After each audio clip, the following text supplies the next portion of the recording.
Okay. Okay. Looks like things are finally... Okay, intro's done playing. Okay. I think we're good now. We're... The beginning...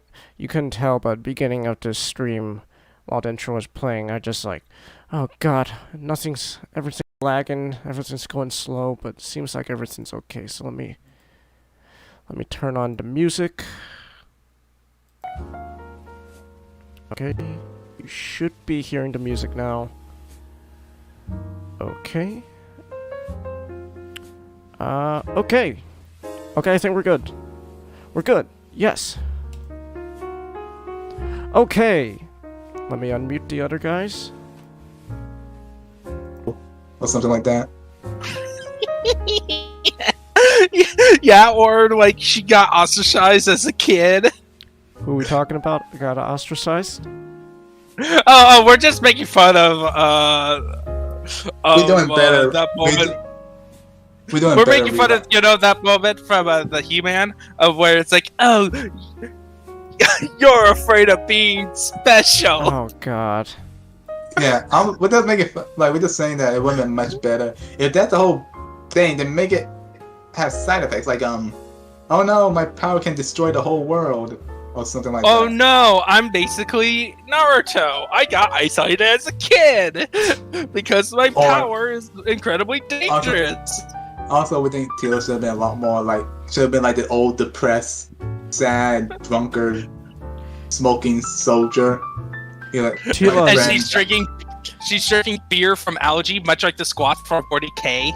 I thought she would be just on some random island in the middle of nowhere drinking alien milk.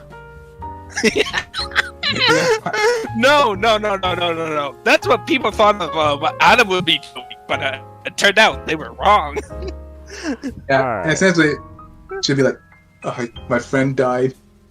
I don't get to yell at him. I miss him so much, and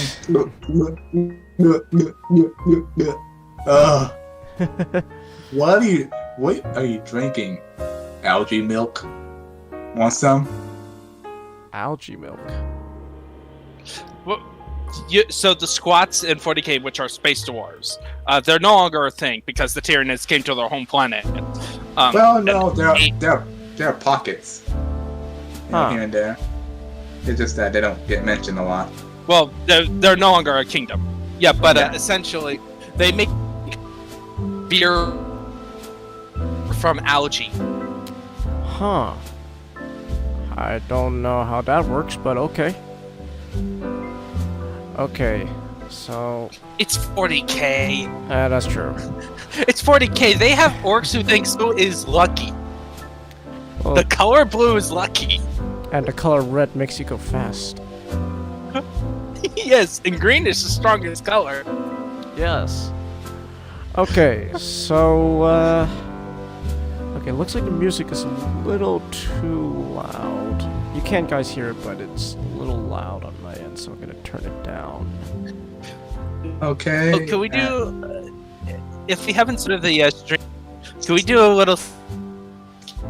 about, like, Sokor is, like, saying, yes, I have made the show woke! And then we just go, like, we do about it. What do you mean? We've known it for over a year now. Even why did you hack my Twitter account? I don't know. I still don't know what Kevin Smith lied about.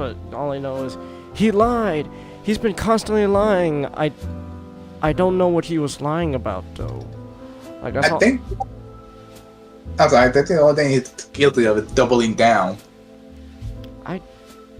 I don't even know that either anymore. I don't know what to believe. So... Yeah. But, okay, so, we gotta... This is probably going to be a shorter show since, we don't have the cast with us. We've only got... basically, this show is gonna be shorter because, SGD was killed! SGD died saving the universe! Not betrayed us! basically, long story short, scheduling conflicts arose because I hate my internet connection. So I'm like, okay, let's try an earlier time on Sunday, see if that makes any difference. So far, so good. So maybe this is okay. But then schedule conflicts arose. Everyone's gotta work, or they're not be available, or some of us are on the other side of the globe sleeping. So I have awoken. So yeah, scheduling conflicts arose, and Xenonic said he'd be here, but he's going to be late. So that's a shame.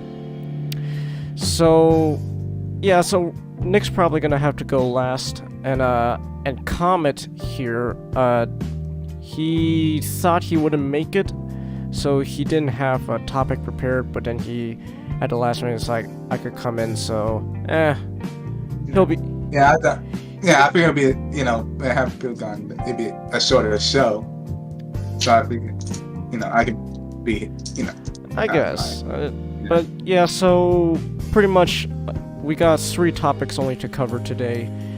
If Not was here and not at work, he would be covering Ready Player One, and SGD would be covering Code Vein.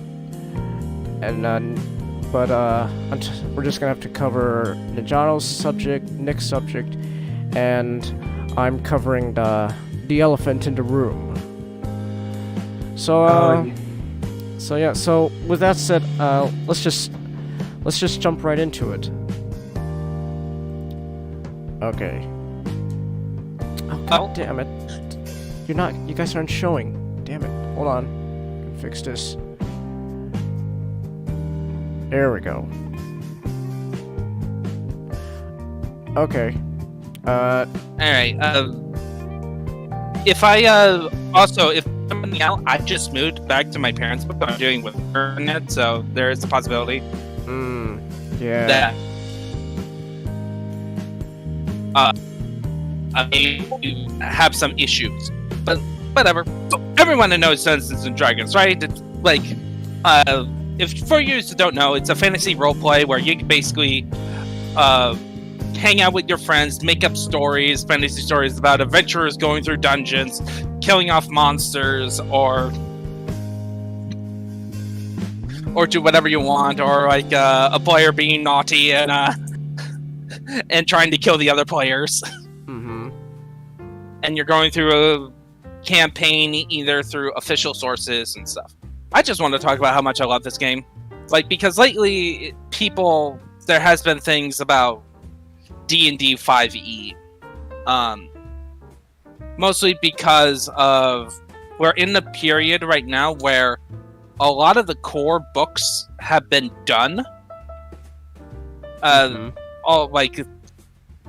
Because the start of every new edition, you start out with a player's handbook, Dungeon Master's Monster Manual. And they done all the classic adventures they remade, and some new ones with mixed qualities as normal generations, and they have released new expansions to it. Right now, it seems like overall they just run out of ideas. Like, to the extreme of one of the newest books coming out this year is College. College. In D&D. Yes. But, yes. like, where you go to like Magic College? Like Hogwarts a college? magic. Uh-oh. Oh no. God damn it. What? No. So, will they drink? Algae milk? Oh, yeah. Algae not milk? really, because Come on. is what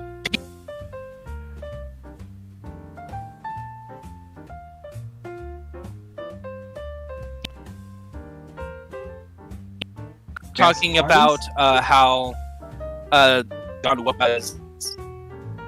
It's the most popular opening game now, and it has done that, but it has a huge audience now. And then you got some member, you have, much like a huge audience, you got the great people Hmm. and the woke people. All of them are pretty cringy.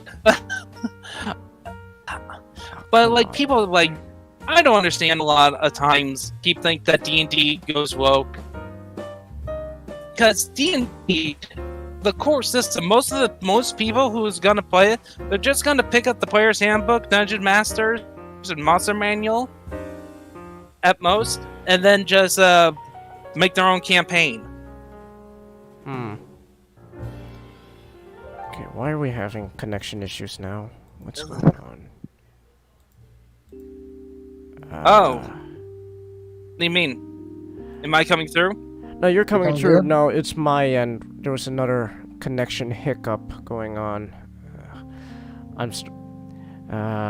Just everything right now just wants to fight me when it comes to streaming. My internet, my computer, especially my computer. God. But I think yeah, we're good now. We're good now. You still there, Najano? Yes. Are Okay. you there? Can Yeah, you- yeah, I'm still here. Can you hear me?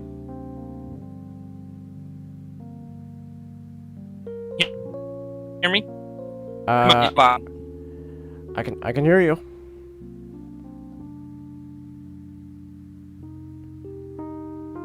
Yes. Okay, I just wanted to make sure I'm not. Oh wait. Uh-oh.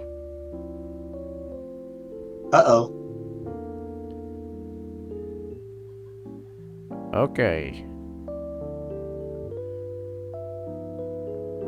Oh, Okay, can you hear me? okay. Come on, computer, work with me. Wow. Alright, am I coming through? You're coming through. It's weird. The minute you started coming through again, my computer started acting up. Could you please close the door? Oh no, am I like a psyker or something, like, or like a technomancer where my voice is destroying your computer? No, you're fine. You're fine now. Oh wait. Najano? Oh! Najano! Oh no! Ah, crap. Okay, hold on. Technical difficulties. Give me a minute.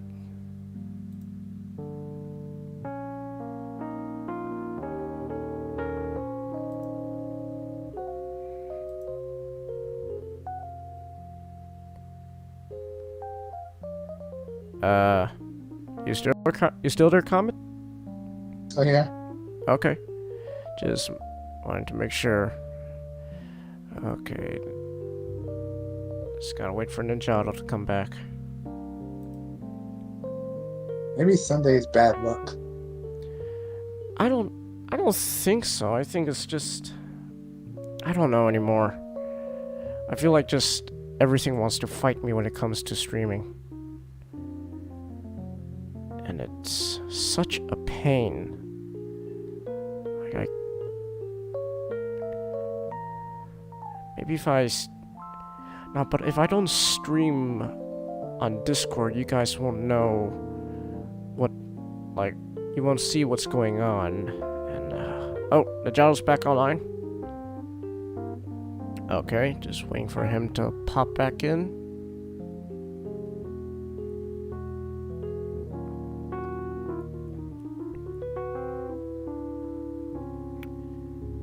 Changes.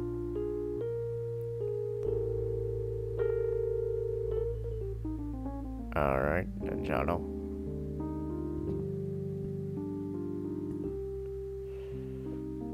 Najado. Okay, fun.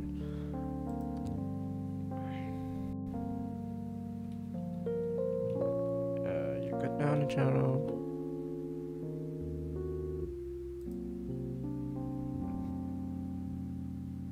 Oh, I wasn't muted on stream.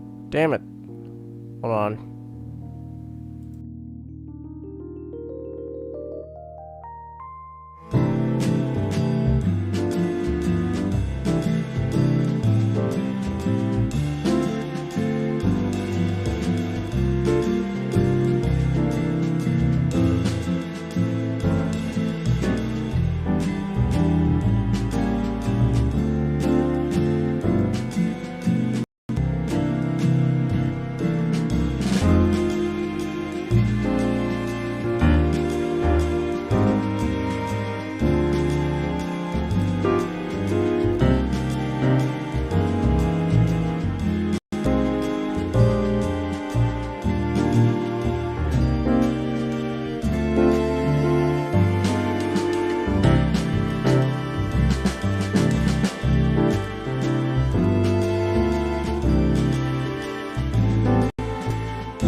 No, I had like some music playing.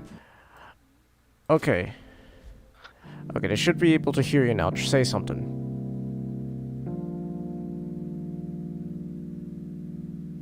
Najaro?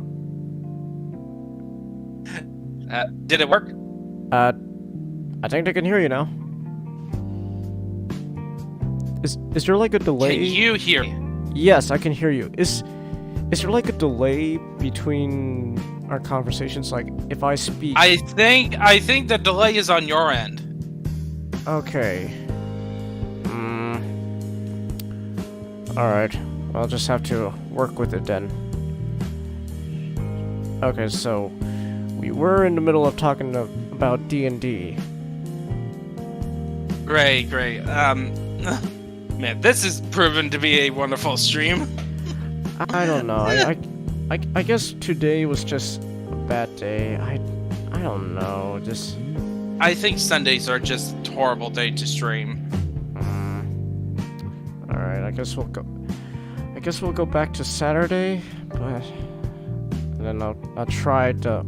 We'll try a late night stream. This Saturday. We'll try that, but then I think I'm gonna have to stop streaming OBS in Discord. Maybe that's taking up a lot of CPU. And you'll just have to talk about your stuff blindly.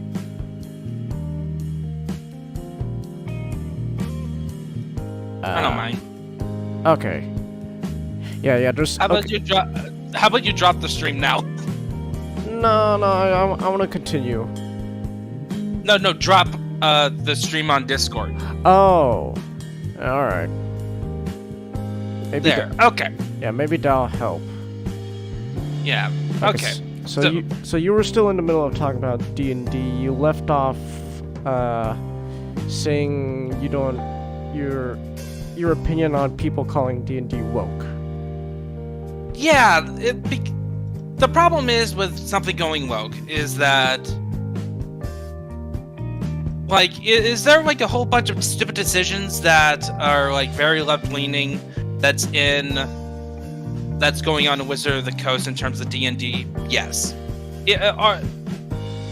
Is there like a feeling amongst certain fans about them being like being outsiders by like people in the company and stuff?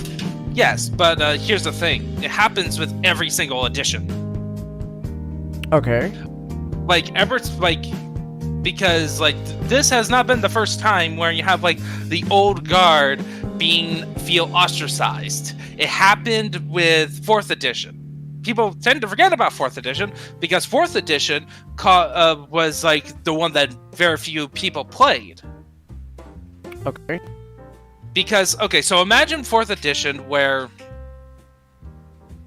you are required to have a map. And required to play with miniatures. Okay. Like and also in the mechanics of the game, there's not like simple rolling dice and like striking a monster. It relies more on MMORPG power tabs. Like that's kind of the experience of 4th edition. And it is a cool edition, but not D&D. And a lot of people just equate and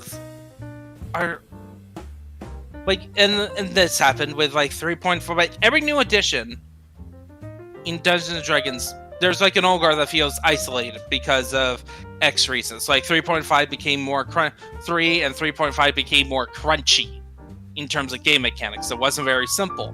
And for 4th edition is like a totally different game than what people were used to with Dungeons and Dragons. 5th edition is the return to form.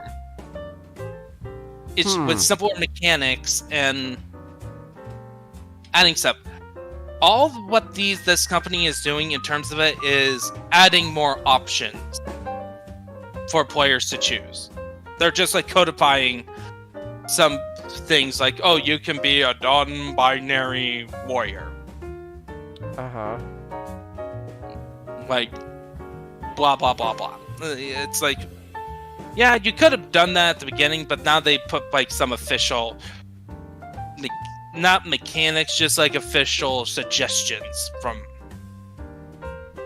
it. And then, of course, you got the whole orcs are evil. Yeah, hilarity about that and how. But don't you know, Ninjato orcs are supposed to And like represent... another thing, like black people instead of Norse people, instead of Norse, the whitest people on the planet. Yes. My God told me someday I will fight, plunder and kill. Take away some blood bowl. Then we go on a walk. Hey, Xeonic, you're here now. Hey! Okay. Hey, We had some technical... this stream has been spun about we like SGD died, not backstabbed everyone because he's Eveline. My God. You were running late, and I was having connection issues. And so was I, so... Just technical difficulties all around. So what's going on? Are we No, live? I'm talking We're about. live right now. Yeah, we are live. We are live, but... I'm talking about Dungeons and Dragons and like how people like my main thing is like people like I will have to say it. People like Clownfish TV who like these outraged YouTubers saying that D&D is going woke and that's isolating fans. Like those are feelings you have, and there are validated as much as a person who feels isolated as like a black woman isolated in the inner in like a all-white college campus, right? It's like it's valid, but is it really a fact? Like, is it really true, and is it really unique to you? What Dungeons and Dragons fans have been doing now has always been that since every new edition. Every new edition, you have older fans feeling left out because, you know, they spend all the money buying all the books, including buying all the pre-made adventures, and then new edition comes and you can't use them properly. Okay. But the thing is that the spirit of Dungeons & Dragons is that you just make your own campaign and you go through dungeons. I always thought And that... like, I always thought that people with D&D, they come out with a new edition, people don't like it, well... But those old editions still exist, you could still play those versions. yeah, and you can still buy them, but they're more in digital format now. So, and there has been re-releases of them, though with some of them apparently being edited a bit, or like given a warning that Like a trigger warning? a trigger warning, essentially, because there is actually some bona fide mechanics that are kind of hilarious. Like, women characters had like a negative stat bonus in strength, and then if you're a race, you can't. There's a level cap for other races that's not human.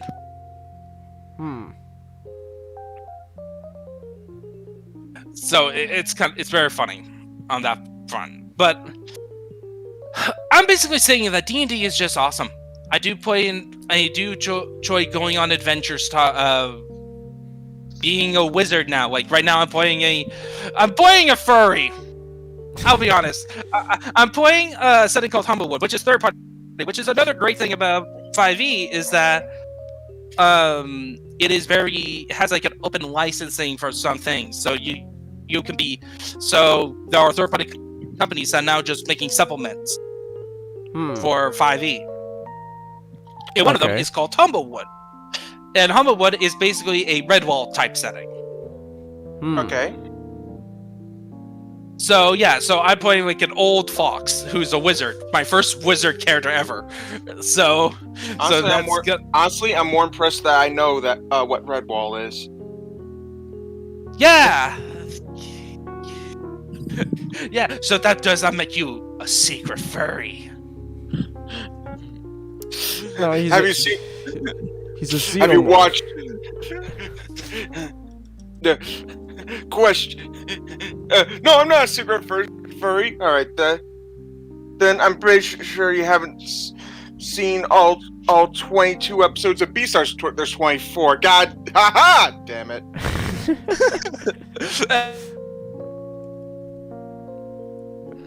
Uh-oh. Ninja? Ninja.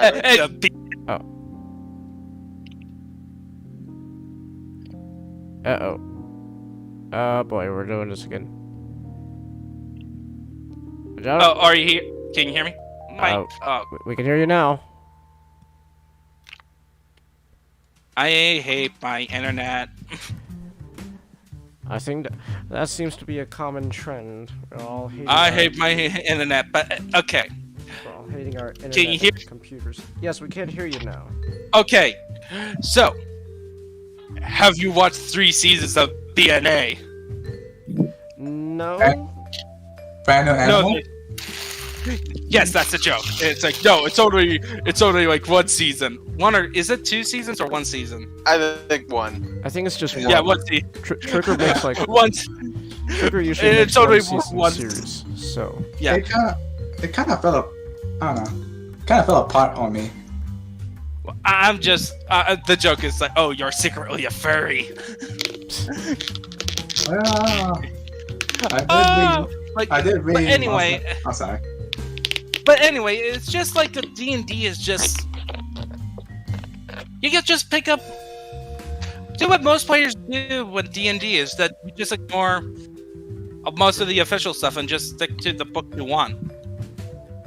And is there any stupid decision? Yeah, but that's what most people just like go for stupid adventures or stupid decisions. They either ignore it or they edit it. Huh. You can edit. Well, homebrew. Ah. Like, you just tweak it yourself. Like, you do some homebrewing. It's not technically good, right? Uh-huh. But it's an option. Okay. Yeah. So, yeah, that's all I really got to say. Okay. But, like, D&D, I really love 5th edition. It's also, like, the first edition of D&D I really got into it. So it's like, yeah, this is kind of my edition on it. And plus, also, if you don't like Dungeons & Dragons, there's plenty of other tabletop role-playing games. Okay. So D&D 5th edition is your baby. Okay. Yeah, for like playing on tabletop, like it's my go-to right now. I do have one other system I would love to, which the superhero, the Sentinel Comics role-playing game. Yeah, we gotta continue that. Yeah, I just need to. I think Matchstick and Notch not. So Yeah. we need to find out more of the misadventures of Sparkplug.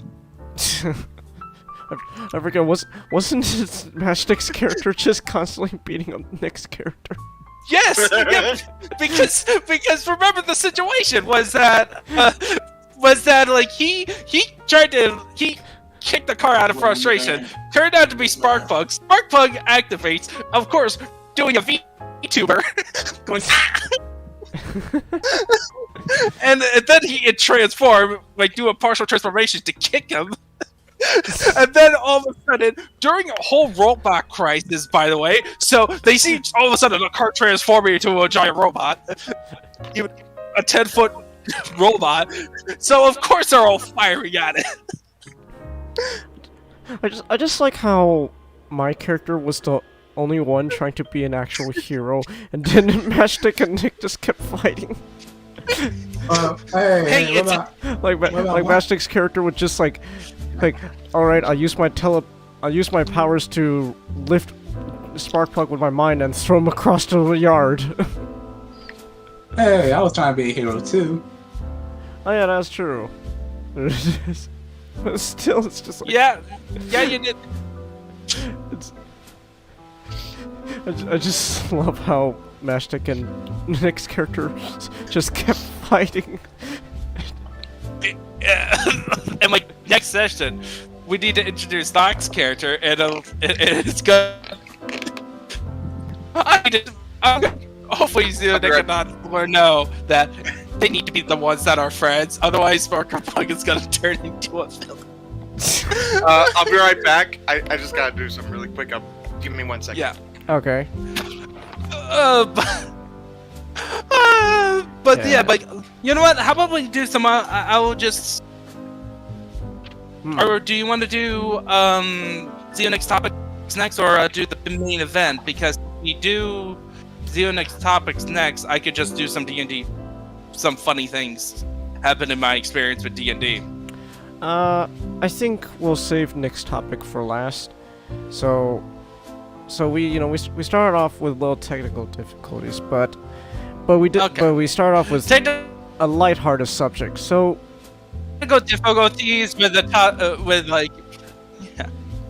But yes, okay, but so far looks like everything's good now.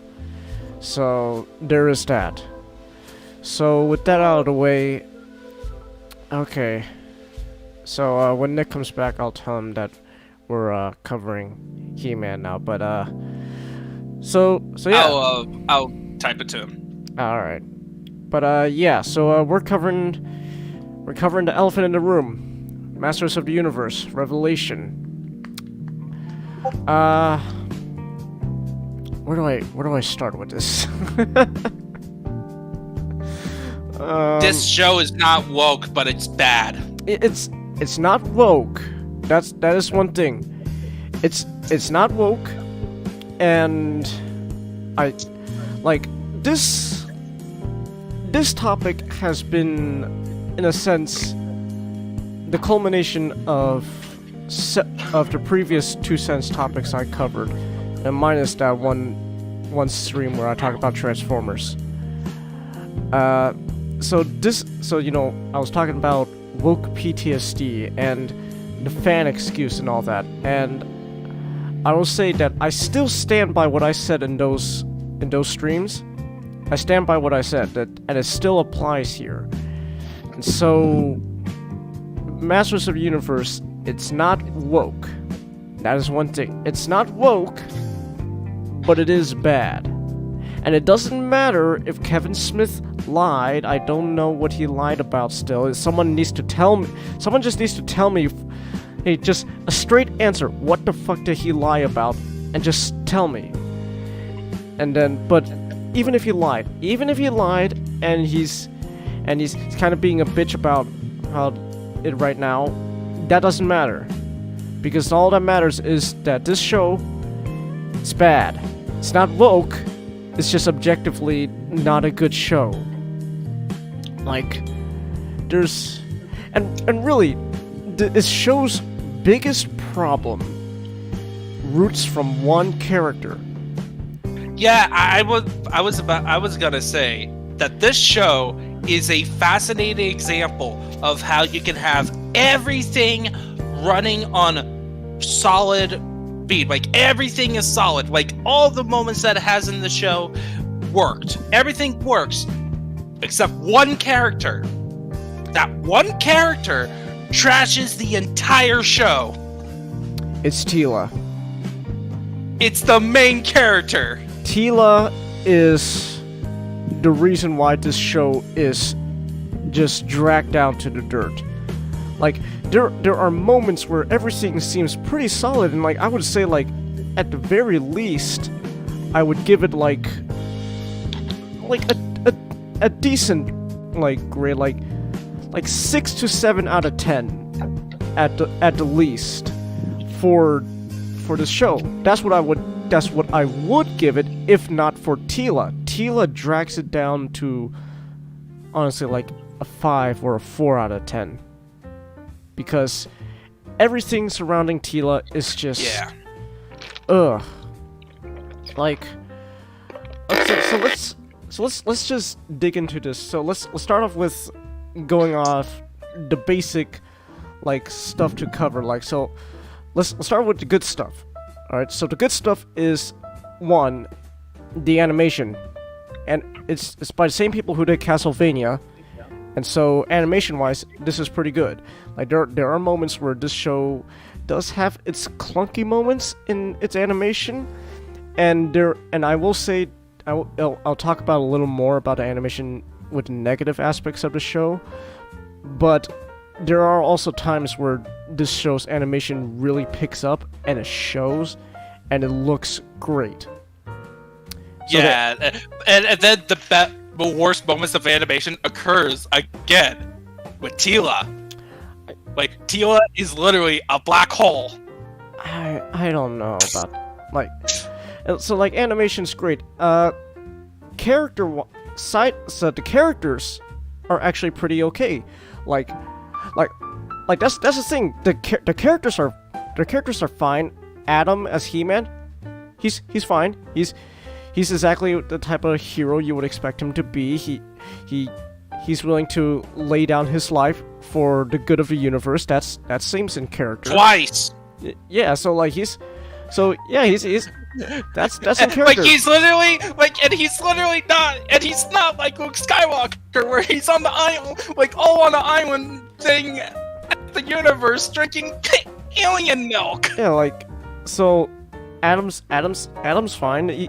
Like every other character, Orko.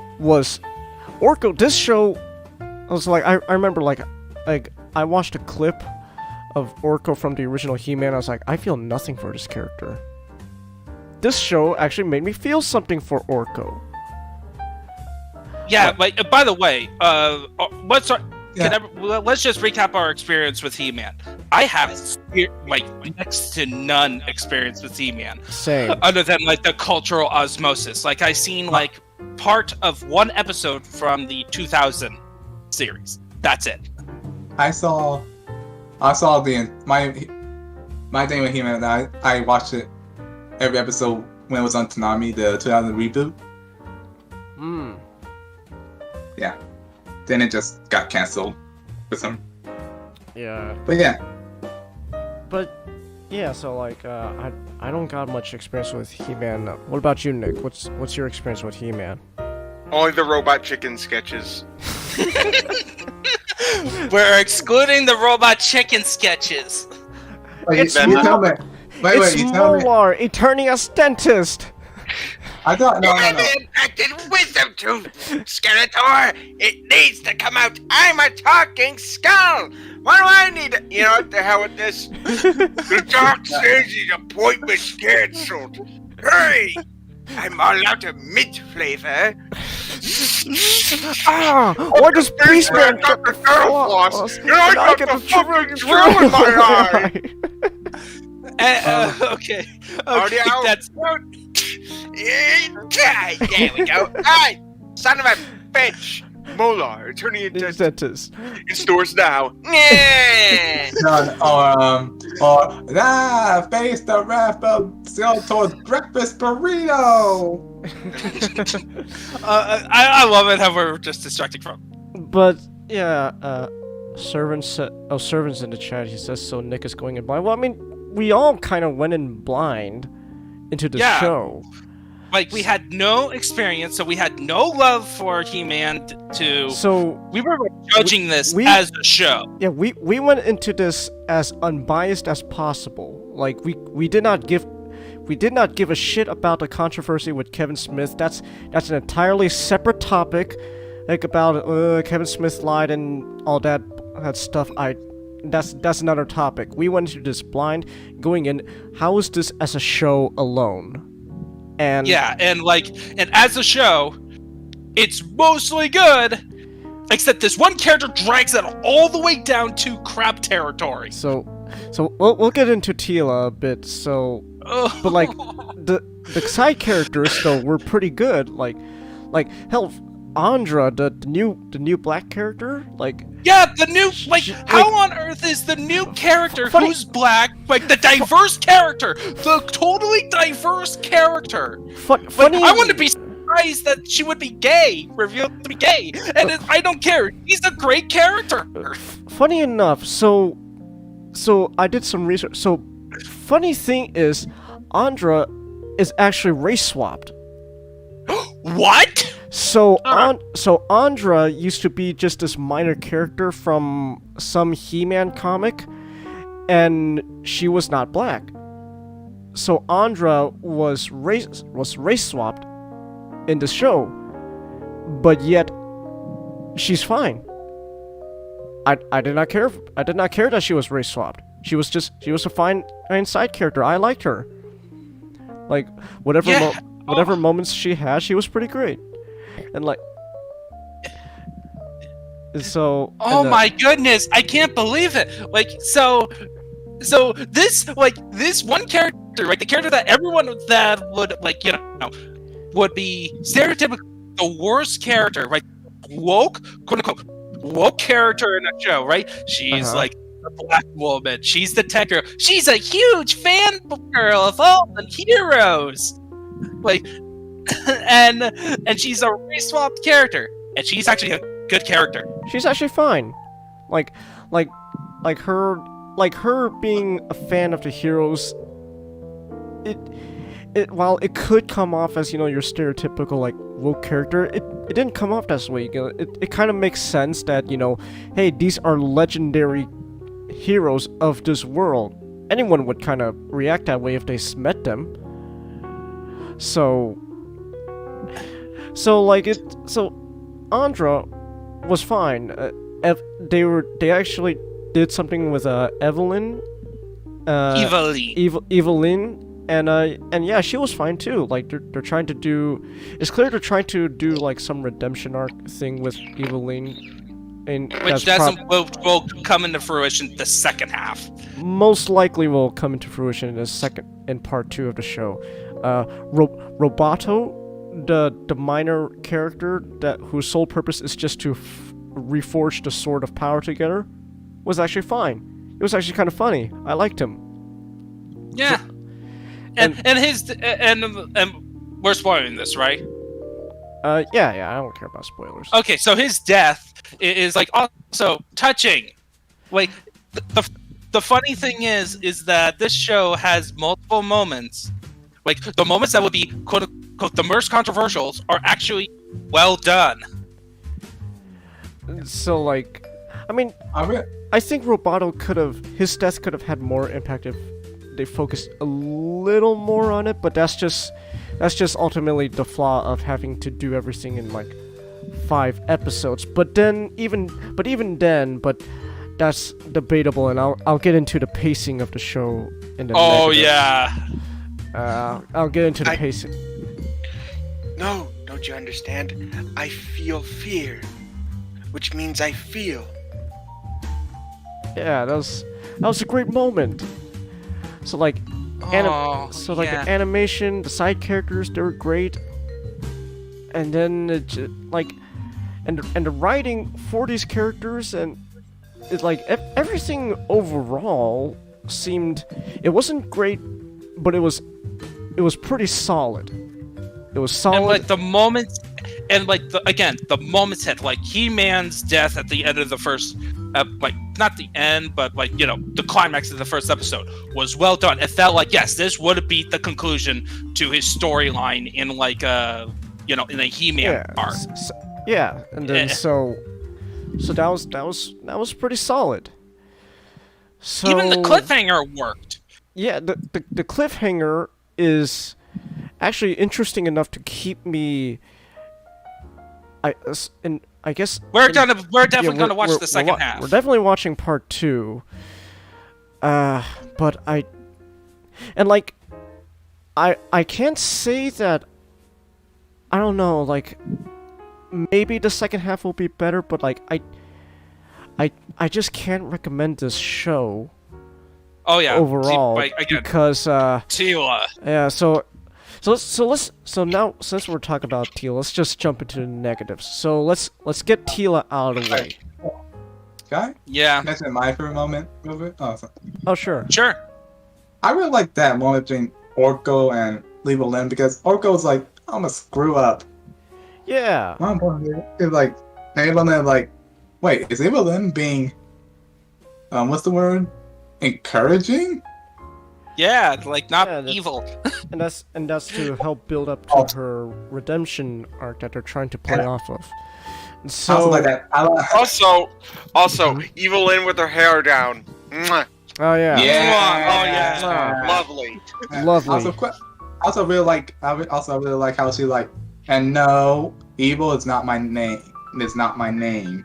Yeah, that's another thing. Like, comedic moments in the show were actually kind of they weren't hilarious, but you know, it's enough to get like a chuckle out. Like, you know, that's kind of funny. Servant says I get the feeling the second half will be worse, but I like your optimism. I don't know. Like, again, we're That's doing. that's we'll kind do- of clever. No, but But, like, we're gonna get to it. We're gonna get to it. But the thing is that look, part it's 2 is going. We'll be viewing. different. We'll be viewing part 2 the same way we viewed part 1. We're gonna try to be as unbiased as possible. We're going to jump in blind, and we're going to review it as an objective show alone. We don't. If it's worse, it's worse. If it's better, hopefully it's better. It's better. Yeah, and like the only thing I'll be put into care for is like official like announcement from the team, not like Kevin Smith, for example, and like the trailers. Like I don't care if. I don't care anymore if Kevin Smith continues to lie about part 2. I don't care about that. I'm just gonna jump in blind into part 2, and we will watch it as a show alone. Yeah, and then I will honestly say, except for Tila, this is going to be the main thing about our review. Except for Tila, this was very respectful to the He-Man story. Well, But it's Tila's like think about this. all the parts that I would argue, all the parts that are disrespectful towards the story, again, it all stems from Tila. Like Tila being mad at Adam for dying to protect the universe.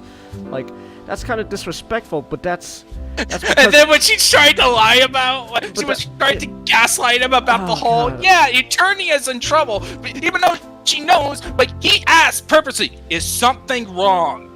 Like, clearly shows, so again, this is clearly shows that, let me talk about Tila here, okay? So Tila is difference awful. between Prince Adam in this show and Luke Skywalker. she's awful. Tila's an interesting character. It begs the question: would you rather have a Mary Sue that's likable, or a Mary Sue that's just insufferable? And I will say this: I prefer Ray over Tila because Ray's Mary Sue-ness is the result of a whole bunch of things going wrong, as opposed to Tila, which is just her. like, Tila is Mary Sue, but it's more to that. She's a cunt. She's an absolute bitch of a character, and it shows, and it's just ugh. Like, so like in episode 1, they were set. So episode 1. Okay, so this also kind of goes into writing. So episode 1, we already have signs of Tila being a Mary Sue when the episode does one of the Tila, you're such a great warrior they- and a great tactician. they- Mwah, mwah, your Well- butt is amazing to kiss. Well, it's one thing to give her praise, and that's fine. But then and funny thing, Kevin Smith wrote that episode. So that episode did one of the big writing sins. They did not show they kept telling, oh man, look how great Tila is. Oh, isn't she fantastic? Oh, it's great. Mwah. But then we never really got to see her being great. We saw a little bit of action with her fighting Evil Lyn, but that was kind of cut away to mostly focus on Adam. And so like, just they did not show. And then, so after Adam's death, they decide to do the Saving whole the universe, by the way. So after so Adam sacrificed his life to save the universe, and what does Tila do? She throws a hissy fit in the kingdom, saying, "Fuck you, fuck you, fuck you. You're cool. Fuck you. I'm out. I hate magic. I hate Eternia. I hate this kingdom. I hate you all. I don't like you anymore." And it's like, but the problem is, and it doesn't. But the thing is that there was no setup. There was perfect setup to be mad at Man of Arms, Cringer, and or she got mad. Rook. She got mad at the king when even the king was in the dark in the dark about Adam's secret as He-Man. Like when Man of Arms told the king, "Your son was He-Man," and the king threw a similar fit, but he's like, "Get out of my kingdom, Man-at-Arms." But sir, you dare lie to me again? You are stripped from your title and banished. Get out of here! And like, that kind of makes sense, because like, he's emotional, and like, how he didn't know. And understandably is like, Man of Arms is like his most trusted warrior. Yeah. Did not tell him that the prince, whose his duty is to protect, was He-Man. Yeah, and so, but then Tila is just all of a sudden she hates magic. Like she's not angry. It's one thing to be mad. Oh, out of no. It's one thing to be mad at the kingdom or like at Man-at-Arms and the Queen because they lied to her about He-Man and being Adam being He-Man. It's one thing to be mad about that. And then she goes, "I hate this kingdom, I hate magic, I hate this world." And it's like, where did that come from? That came out of nowhere. That's just you throwing a hissy fit. It's one thing to be emotional, but then it's one thing to all of a sudden go, "Okay, that's my character now." Like, whoa. That came out of nowhere, and like, and people who reviewed the show, they're like, that doesn't make sense in Tila's character. That doesn't make sense at all. And it's like, okay, I don't know what Tila's like in the original He-Man show. So, if they were trying to go for this type of character, even if it didn't make sense, if they wanted to go for this character, they needed at least a proper setup. But there was no proper setup. Like having her being distrustful of magic at the there you have a scene where like she's voicing concerns about magic, about the reliance of magic or something, and you gotta show how magic is, you gotta show us why she thinks magic is a bad thing, so He-Man saving the universe is now a reason to hate magic. I guess, but then that's kind of a stretch though of a setup. And really, what really needed to be done is, and this goes into the pacing of the show. This show's pacing is actually interesting because the show goes by fast, but yet at the same time it feels like nothing is really happening. It's even though stuff is happening. It's in the plot sense, yes, stuff is happening. But then it takes the span of 4 it's interesting how. So I would say the show is heavily decompressed, and I know that's a term Micah hates, but decompression is not a bad thing, but the show is an example of bad decompression, in that the pacing is just is slow, but yet at the same time the episodes go by fast. But what's interesting is I think the decompression could have still been used, but not for 4 episodes, but rather for the first episode.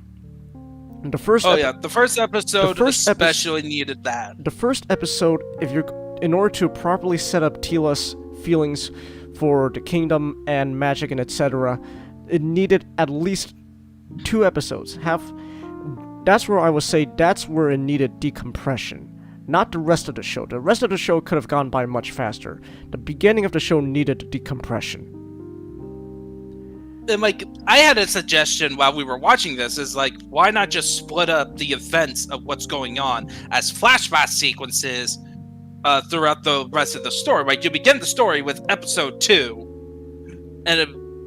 and because that sets up the actual story, what's going to go on, what's the mission, and then you see why Tila is like this by going through the past, by like you see memories of the past. Yeah, and so Tila is just she just wasn't even if the character doesn't make sense, if they wanted to go with that route, there was just no proper setup. And so in the second episode, Tila starts to show the signs of a Mary Sue where she does not struggle.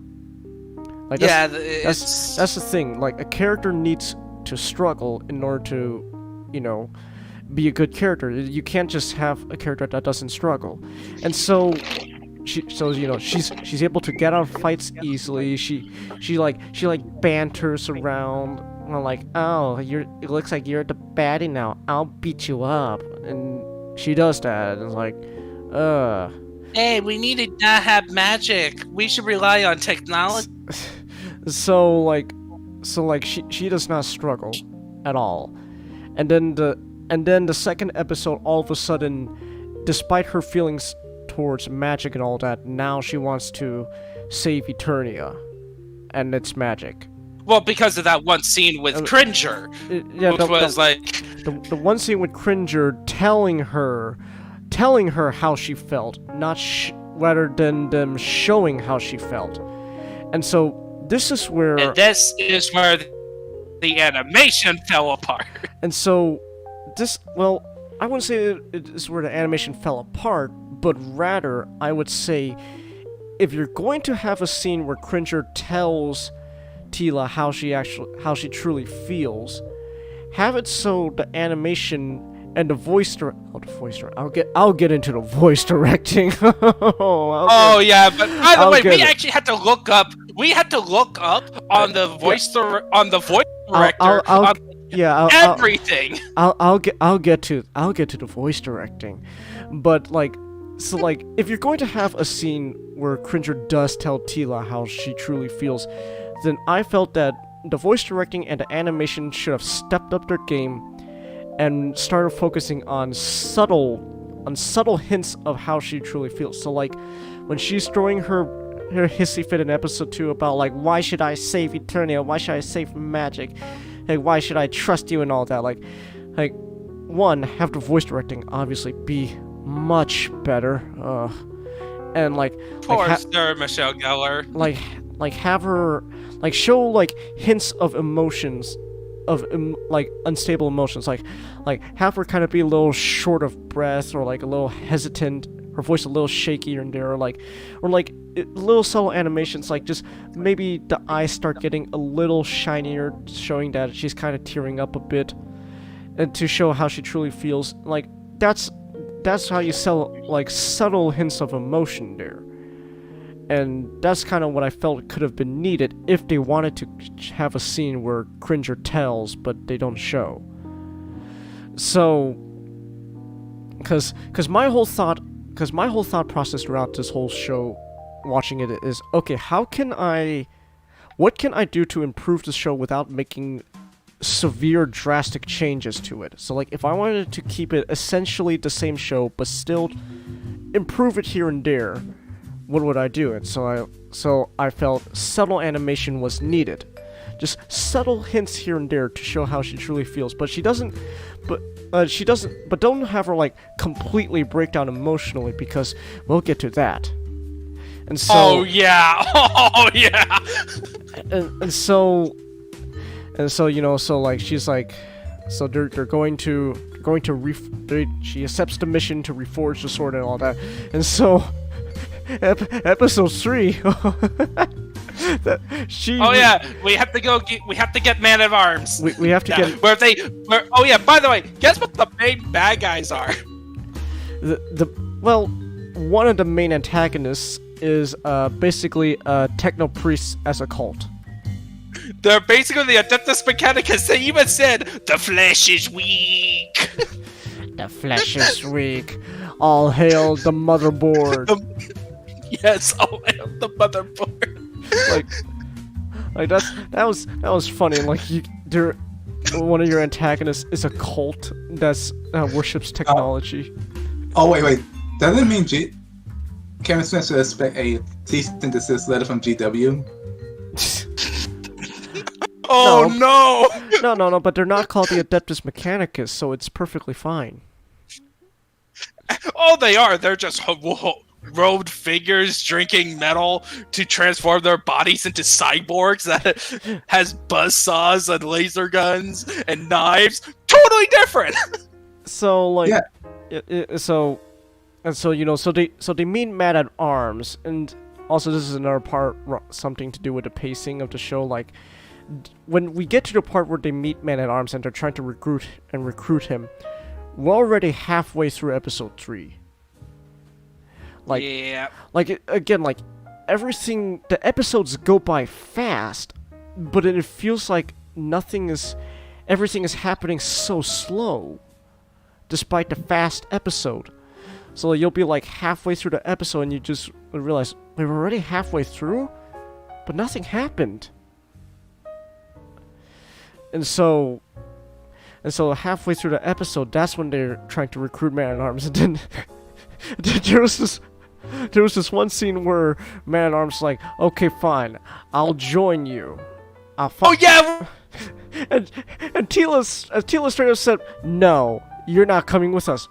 What? Why? We're taking Roboto instead, because he has all your he has all your memories, so he knows how to forge the sword. We don't need you, Dad. I was like, whoa, wait. So you're going to Tila? You're just going to just throw your father under the bus like that?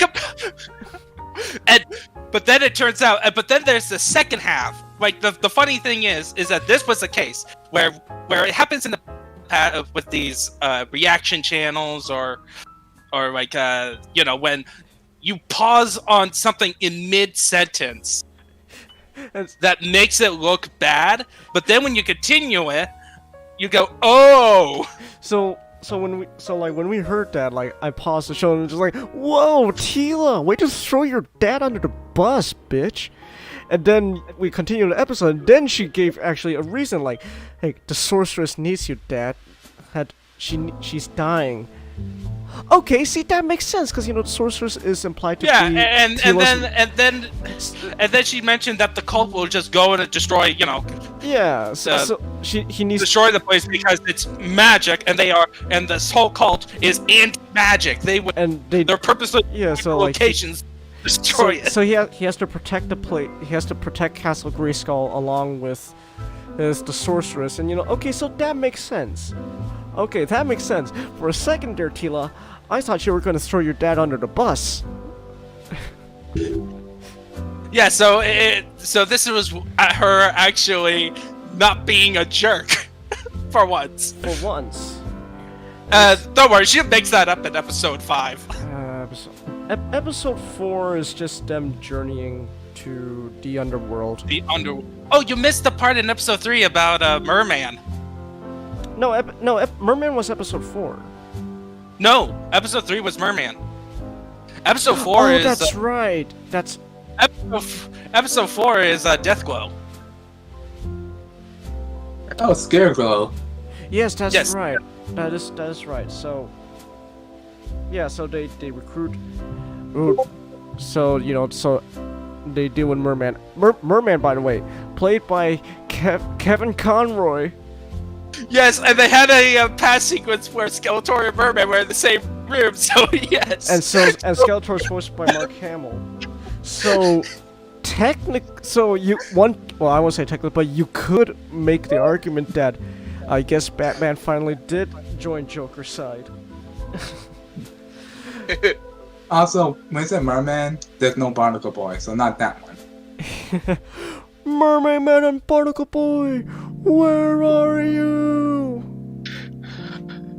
I'm right here. Where am I? So, yeah, so that was fine. And then, so episode 4. Episode 4 is what I like to call, okay, now Teela's definitely a Mary Sue. Yeah, Mary Sue confirmed. So episode 4's episode 4 was interesting. So the whole point of episode 4 was all the Teela's Mary crew facing their fears. That was the big theme of and moral of this episode. You know, you gotta face your fears and not be afraid of it. Yeah, and they got split up. So we had the moment where Comet's favorite moment with Orca and Evelyn, how they're, you know, how Orca's scared and Evelyn's trying to encourage him. Like, that was fine. And then Beastman did nothing though. He just made things worse. Beastman fights because he's Beastman because he's a total simp for Evelyn. No, but I just find it funny how Beastman was so scared. So all the fear projection monsters just kept going after Beastman.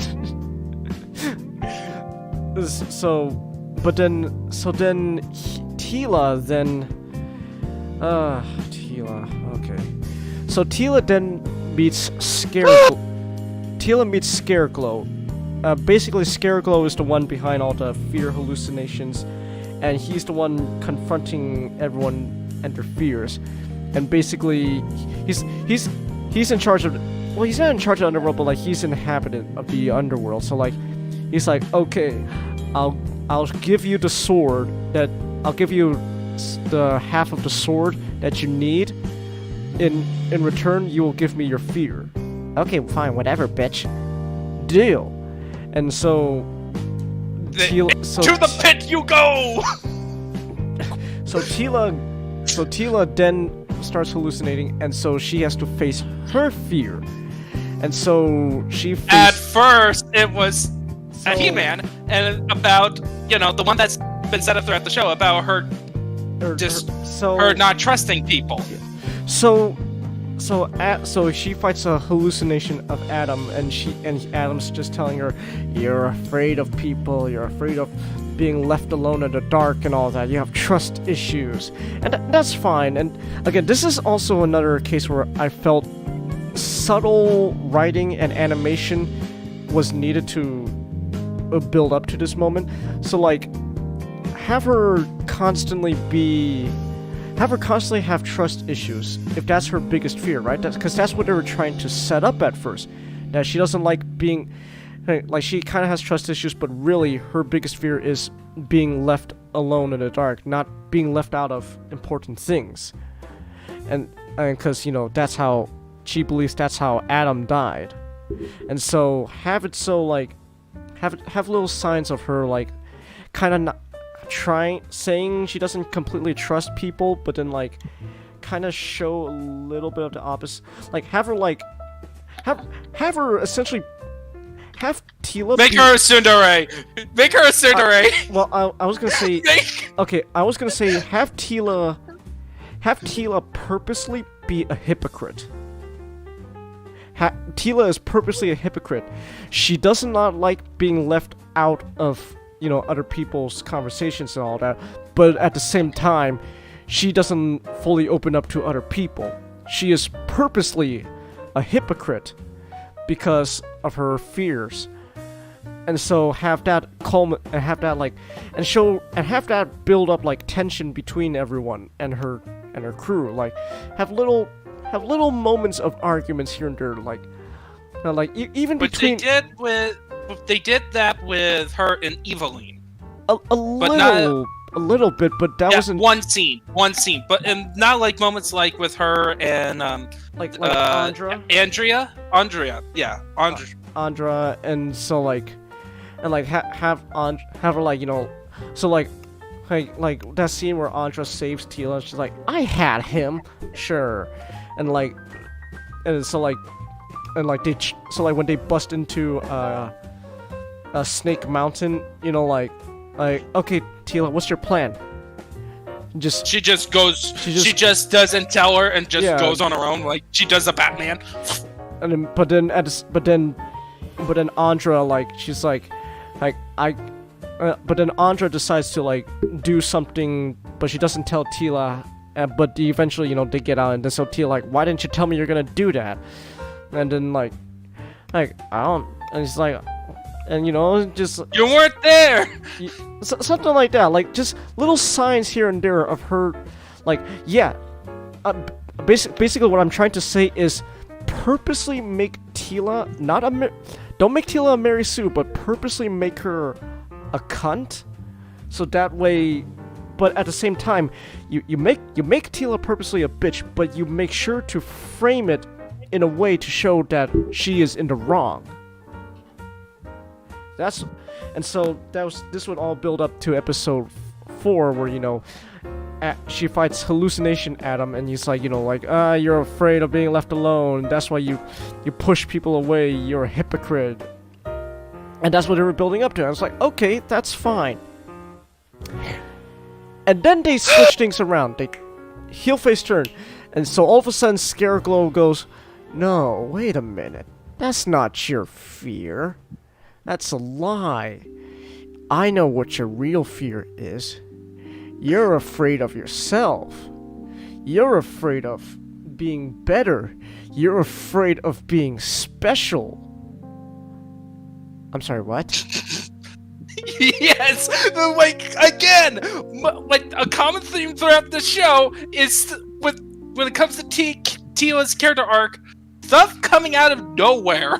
So all of a sudden, everything that you were setting up about her having trust issues and all that was actually, no, that doesn't matter. No, what matters is Tila is afraid of being essentially a Mary Sue.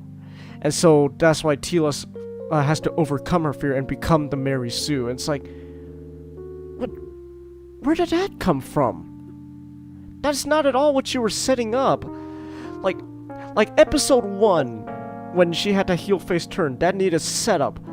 But at the same time, it's like, okay, that needed setup, but I'll allow that kind of character change.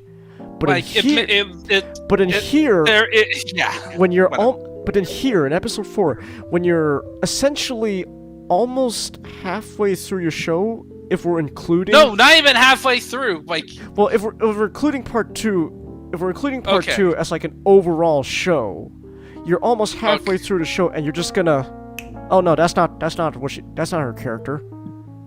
Just like that, you can't do that. And so part 1 alone, like, if we're just judging it as part 1 alone, you're pretty much almost near the finish line of your show, and you're just gonna go, oh no, everything we set up, no, we subverted your expectations, guys. Riot Johnson! I wonder if Riot Johnson and Kevin Smith were having a tea time together that afternoon. Knott's in the chat. Hey guys, I'm on break. Oh, hey Knott. Damn it, we really need to work on our scheduling. That's for sure. Okay, so like, it seems like everyone can do like late nights on the weekends. So like, I'm talking like 9 o'clock Pacific Standard Time at night. It seems like everyone can do that. It seems like it, unless, you know, of course, scheduling happens again and we need to change it. So I'll probably schedule next week's 2 cents on like 9 o'clock Saturday, and I'm starting to, and it looks like I don't know, it looks like changing the time doesn't help the connection issues. I think it's just bad internet, and a bad computer in general on my end, so. Yeah. Okay. So back to so yes, she's afraid of being special. Yeah, And so- by the way, this fear could actually work. Naruto. Naruto is a fine example at the beginning about being afraid of being special. Yeah. Hello. Joe, I think you kind of cut out a bit there. Jalo. Uh-oh. Well, maybe I can add on to that. Or Uh-huh. Oh. Because, Oh. Joe? Jalo. hello. Okay, we can Hello. hear you. We can hear you now. Okay. All right. Giant fox, you can have the fear of being special if you have a giant fox demon in you, or you inherited. Uh-oh. I think it can work, but there gotta be like a side effect to Well, that. it's more than just that. You need to set that up in the beginning. Then you gotta set up from the get-go that there's something special about Tila, and that's what she's afraid of. You gotta Like that. Like whoever made that person special also has a side effect of if let's say that specialness is connected to emotion, Uh-oh. like Yep. emotion. and now you have the ultimate bad guy trying to chase you. I think okay. There's a delay with Ninjato. Hold on.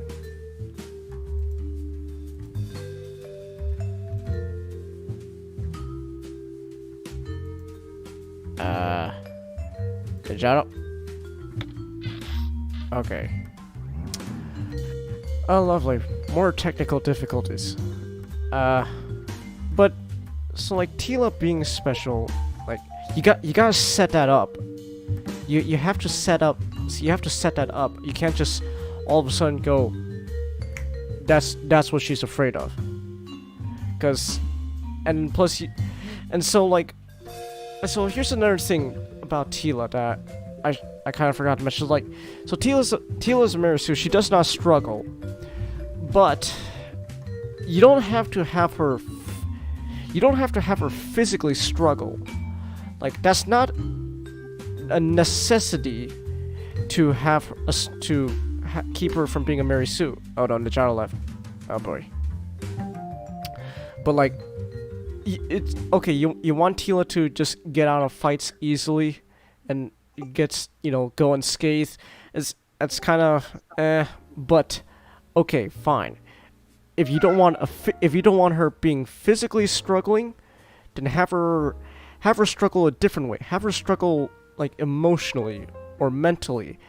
Have her struggle with her relationships and stuff. Bastic says check out BS while streaming. Why? What's going on, Bastic? It's Joe Rogan Skeletor. Ah. Alright. But so you can have her struggle in a different way. It doesn't need to be physically struggling. Again with her trust issues and all that you were setting up, have it so that throughout the episodes everyone's just progressively getting more and more tired of Tila's shit. And then so that leads to them kind of going off of a bad kind of breaking up badly when they get separated in the underworld. And so that's when she has to face her fears, and then she has to reconcile. That's not a physical struggle, but it's a struggle nonetheless to show that she's not a perfect character. And so you don't need a physical struggle, but a struggle is needed nonetheless with Tila, because she doesn't struggle. And so then so then just she's afraid of being special. That's bullshit. And then she gets the sword. She gets the sword of the underworld, and then so they go to Paternia, and so that same episode, Orca was So that same episode, Orca was dealing with his fears, and so Orca finally faces his fears at the end of the episode, but at the same time, he sacrifices... Well, it appears he sacrifices his life to get the others to Paternia, which is... It could be that but it is in such a way that he could write it that Orca survived and escaped. Possibly, but as of the moment, the characters think he's dead, so... And so... They even have a funeral where even Evelyn Yeah, so... put her helmet on the... Evelyn put her helmet on the ground. So we permanently had a long hair Evelyn. So like and then that was like a good culmination of Orca's little character arc there. Orco. Okay, Mr. It bothers the crap out of me. Okay. Well, sorry, I'm sorry. It's like we just recently It's like if someone called Vakama Vakema. Look, we just saw Vakema lied to me. We are newbies to He-Man lore, okay? So we don't know the character's name properly. Xenonic. Vakema lied to us. That's literally Tila's arc. Like Tila, Vakama lied to me. So you know, and then so episode 5 finally comes around, and then you know they're in Eternia's heaven, Paternia, and then they meet with Adam, and so here Tila is now being a major hypocrite, major. She ooh. doesn't tell Prince Adam, who by the way choose his weaker form over his He-Man form on purpose. Anyway, but she does not tell him that Eternia is in danger of destruction. So here's Tila, who's mad at Adam for essentially not telling her the truth, and that he was He-Man. And so instead of trying to reconcile, Tila decides to pull a bitch move. And so when Adam's like, "Why do you need the sword?" "I'm not telling you. You don't need to know." "Why are you keeping me in the dark, Tila?" "I don't know. Why am I keeping you in the dark?" Like, wow, Tila, you're literally doing the same thing Adam did to you, but this time you're doing it to spite him. Wow. Yeah, and then it makes no sense because again, episode 3, she makes up with Man-at-Arms, who, in my opinion, would be a worse betrayal, right? Because you know, your own father versus your childhood friend. Like, but all of a sudden, when it comes to him, who's, by the way, he was willing to get the sword. He had the sword behind him. It's like, yeah, you can have it. You just need to forge it. Yeah, but then when Adam just asks, "So what do you need it for?" Tila keeps him in the dark to spite Adam. Like, here's another thing. Tila, don't be a bitch. God. And then Adam kept on asking, "What's the matter?" Also, here's another thing. Like, so again, I need to bring this up again.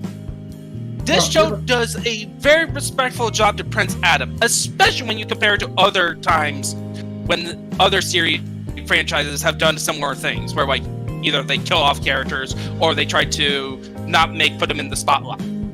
Like, Prince Adam is not in Paternia, being depressed, drinking alien milk. But yeah, all so day. Let's call Paternia what it is. He's in heaven. He's in heaven. Yeah, but like, that's all I'm saying about the whole Tila thing. You figure she's like, okay, I'll save my spitefulness for later. Right now, we have more important, bigger fish to fry. And once He-Man figured it out that their Eternia is in danger, he voluntarily sacrificed living in heaven to go back and be a hero. Like all the legendary heroes in Paternia were like, "Adam, if you do this, you may never come back. You may never be ever accepted back into heaven again. And it's like, I don't care. My world's in danger. I'm going to save it. Like, good. That's something. That is a hero. That's a hero right there. That is like He-Man that I expect He-Man would do. Like, he would do something like that. He would, like, again, beginning of the series, like, he sacrificed himself to save the universe. Oh no, the Eternia is in danger. Like, Okay, I'm gonna go there. the man is willing to sacrifice his eternal rest to save the universe again. Like, that's a hero. But then Teela Like- is just a spiteful bitch. Like, she is not even telling him what's going on. Like, and because she's mad at him because he died and not telling her. She's mad at Adam for not telling the truth and dying before he could tell Teela the truth. Like, And by the way, Adam was planning to tell Teela. He mentioned that, but it wasn't like, I didn't want to tell you like this. like, okay, fine. Okay, fine. If you want Teela to be just an absolute bitch like that, even though episode 4 was supposed to be framed as her, like, moment of reconciliation with herself, like, okay, fine. You want her to be a bitch? Okay, but then just don't be a spiteful cunt. Felix Haas says, so now Adam goes to hell for dying a second time. Well, actually, okay, so that's actually an interesting scene. So, Okay, now so- let's talk about the cliffhanger. So the cliffhanger is so that Skeletor, he hid his essence in Evelyn's staff. Evelyn's staff, her right, wand. Genghis? Yeah. So Yeah, it became a wand. so basically, so Evelyn, Adam comes back to life to save the universe again, to go back to Eternia to restore all magic. And so Adam, he's alive again, so with the sword of power now reforged, he can become He-Man again and save the universe. But then it turns out Skeletor survived their last encounter by essentially concealing his essence inside Evelyn's like staff wand thing. And so when He-Man's about to, do I have the power, Skeletor stabs He-Man and takes the sword of power himself. It does not kill him instantly. And so Skeletor, with the sword of power, he's the one who does the chant, and by the power of Grayskull, I have the power. And so Skeletor now gets a new form. It's like Super Skeletor now, and he becomes dun dun dun the master of the universe.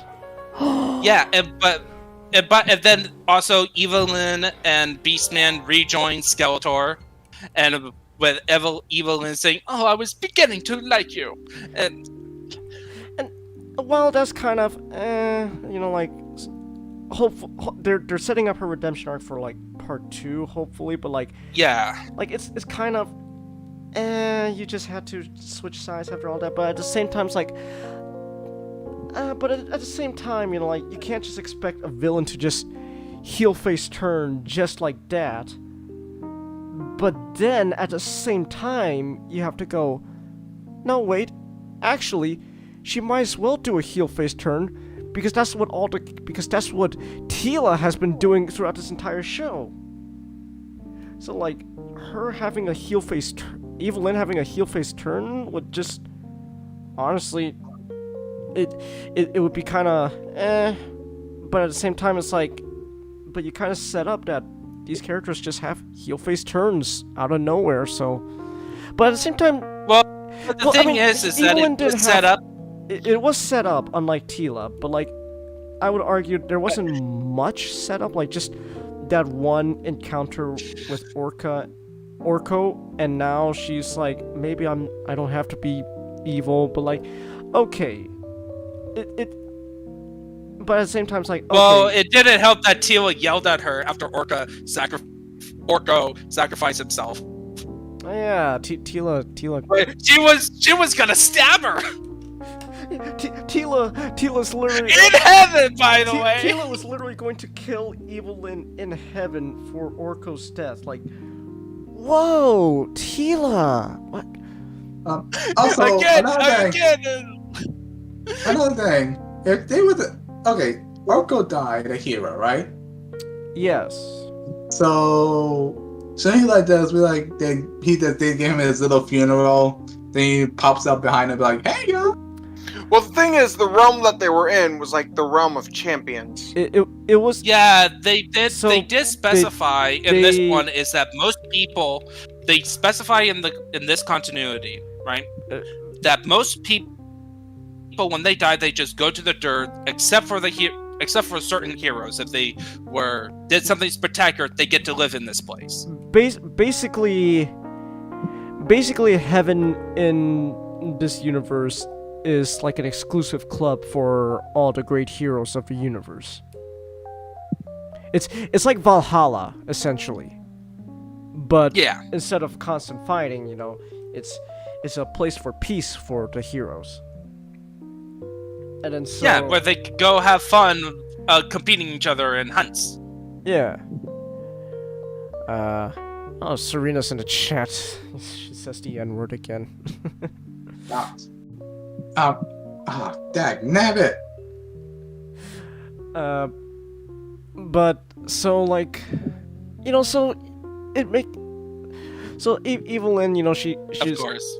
but then yeah, but then so going back to what Felix says, so Adam gets stabbed and it's like he's convulsing on the ground and stuff, and Teal's trying to tend to his wounds, but we don't get any confirmation of his actual death.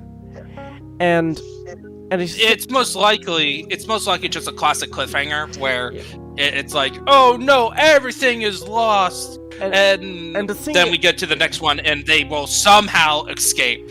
And well, also the thing is that part 2, there is a part 2, so and plus they just brought back Adam, so I highly doubt, despite Kevin Smith's dropping the ball on the writing with the show, I highly doubt Kevin Smith's gonna be that stupid and say, I brought He-Man back to life only to kill him immediately afterwards and never use him again. Like, I highly doubt. Kevin Smith made a video where he joked about killing He-Man twice. But I highly doubt that Kevin Smith is that incompetent when it came to writing this show. So like that was I pretty much spent like an hour just talking about this show, but that's because like this show deserves an hour to discuss about how it's a fascinating character study, how one character just tanks an entire show. It's not even like one moment, not even like it's one character. Well, it's one character, but then so there's also a bunch of other stuff that I still didn't mention yet that kind of bring the show down. So like, so voice directing. Ooh. Yeah, but which can be exemplified in Teela. It can't be like it's interesting how all the problems of the show, writing, animation, voice directing, and all that, is all of the problematic parts of those aspects can all be boiled down to Teela. Like the voice like it's interesting because like you have an all-star cast. Like you got and you got a voice director who's been experienced. And the thing is like Kevin Smith, he has a track record of pretty critically acclaimed works. So all of a sudden it feels like they just dropped the ball when it came to this one character, Tila, just her voice directing is awful. Like emotional beats where she's supposed to be like freaking out and stuff. It's just like, no, don't kill him. Like, oh my god, Tila. I am so angry. I hate you guys, and I hate magic. You guys are... I hate you guys. Like, wow. That's awful. It's like, honestly, I think, like, you can account for this, that this show production was, like, only the animators cared about the show, as opposed, and then everyone else didn't. But even then, like I said, even then, they could have still stepped up their game. Yeah, but... Or, it's even worse, like, a director, some overseers purposely saying, no, you have to make it less emotional. You can't have her being less emotion. Yeah. Felix Haas says, why didn't they bring in She-Ra instead of ruining Tila? Oh, Ninjato, that's where you come in. Okay, so here's my theory. So I had a conversation during the previews that they wanted a friend of mine who thought the show was going to be bad and terribly woke was saying that they want to do a She-Ra show, but they can't because of the Netflix show. So this is what I think is that they originally wanted Tila's role to be She-Ra, but because of the new She-Ra show, which has now, like She-Ra, unfortunately, has its own continuity, its own lore, and its own characters, and its own art style, even though most people hate it. There's a lot of people hate it. There's a small group of people who like it. Unfortunately, that has now damaged the brand of She-Ra to no longer be He-Man. Be related to He-Man to be its own thing. So, and it looked like that Kevin... Uh-oh. Oh no! Ninjato shrunk again! God damn it! No. We told him not to mess with those pimp particles! Wait a second, no. Hey, who's fast forwarding Ninjato? Uh-oh, Ninjato. Okay, so... Oh, Ninjato is back. Hold on. Great. Dealing with technology. Yes. Technology...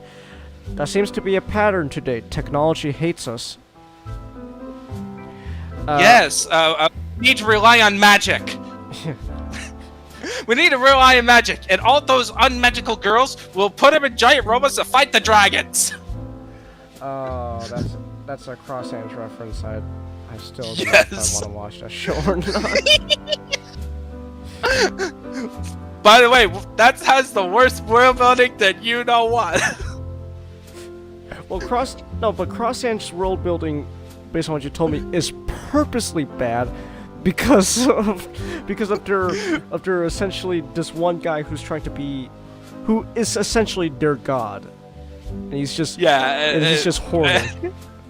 Yeah, he's just. I am Embryo, Incel Supreme. Incel Yes. Supreme.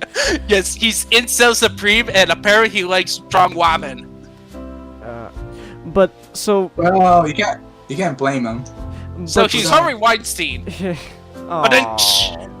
Oh. Too soon. Sometimes Harvey Weinstein lets me use the Miramax chair.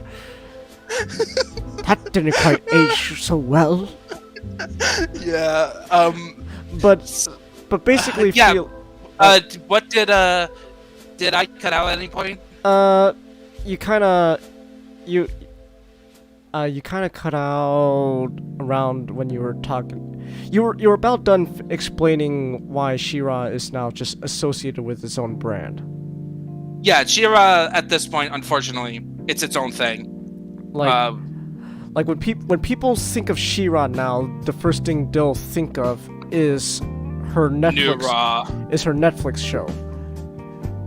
And so Much like Voltron is now associated with the Netflix show. I might do a 2 cents on Voltron show. That's an interesting topic. It had plenty highs, but then it really dropped the ball. Yeah. Yeah. But so like She-Ra is now associated with its own brand. So, but that's probably why they didn't put She-Ra in this. And plus, let's be honest. The fans would still complain if it was She-Ra. Yeah. Because they would associate. They would think that She-Ra would take over the show. Like- Rather, like the way it is now is that there is now that He-Man is still being respected and if it goes the way I'm thinking in the second half, he's gonna be like a part of the team now. Right. And so, but yeah, like just that was this topic has been going on for like really long time now. But that's because again, like just everything that's problematic about the show is exemplified in Teela, and it's such an interesting case, so I actually watched Micah's video on Teela, and he was talking about how he believes Teela was written the way she was because Kevin Smith was afraid of the press getting mad at him if he wrote Teela differently. And so basically, Teela was written purposely like this to essentially be on the good side of the press. And it works. And I don't know if that's the real reason, but it sure worked. That all you see, And it sure is solid. It is a solid theory. like all you see now is like all these articles like, oh man, you know, like, wow, look at how great this new He-Man show is. Teela's amazing. Oh, Teela, beautiful work there. Like, so like it's a solid theory right there. It's pretty solid. I am not. That I would definitely agree is that it is. That is a theory I would get behind on. Yeah, because Kevin Smith does have a good track record. Like he's not an incompetent writer, so it's just either A, he just dropped the ball, or B, like Micah said, he did this on purpose to get on the good side of the press. And to be honest, I don't know what's worse. Yeah. It just Honestly, this production, like the whole he's not a fan thing, I think it's worse than that. Like if he's not a fan thing and like he hated doing this, that would actually be more understandable than that he may have actually just didn't care much about Teela to purposely write it that way. I don't know. It's like, but then again, at the end of the day, it doesn't matter if he did this on purpose or if he's not a real fan. It doesn't help the show. The show is still bad. Teela is still the biggest problem with the show, and she just drags everything down. Give me a minute to deal with something real quick. Alright, so how about the rest of the panel? What would you think be in the second half what they have to do to improve it? Other than killing Teela. I'm not can't gonna. I'm not gonna suggest that because that'd be like the easy way out.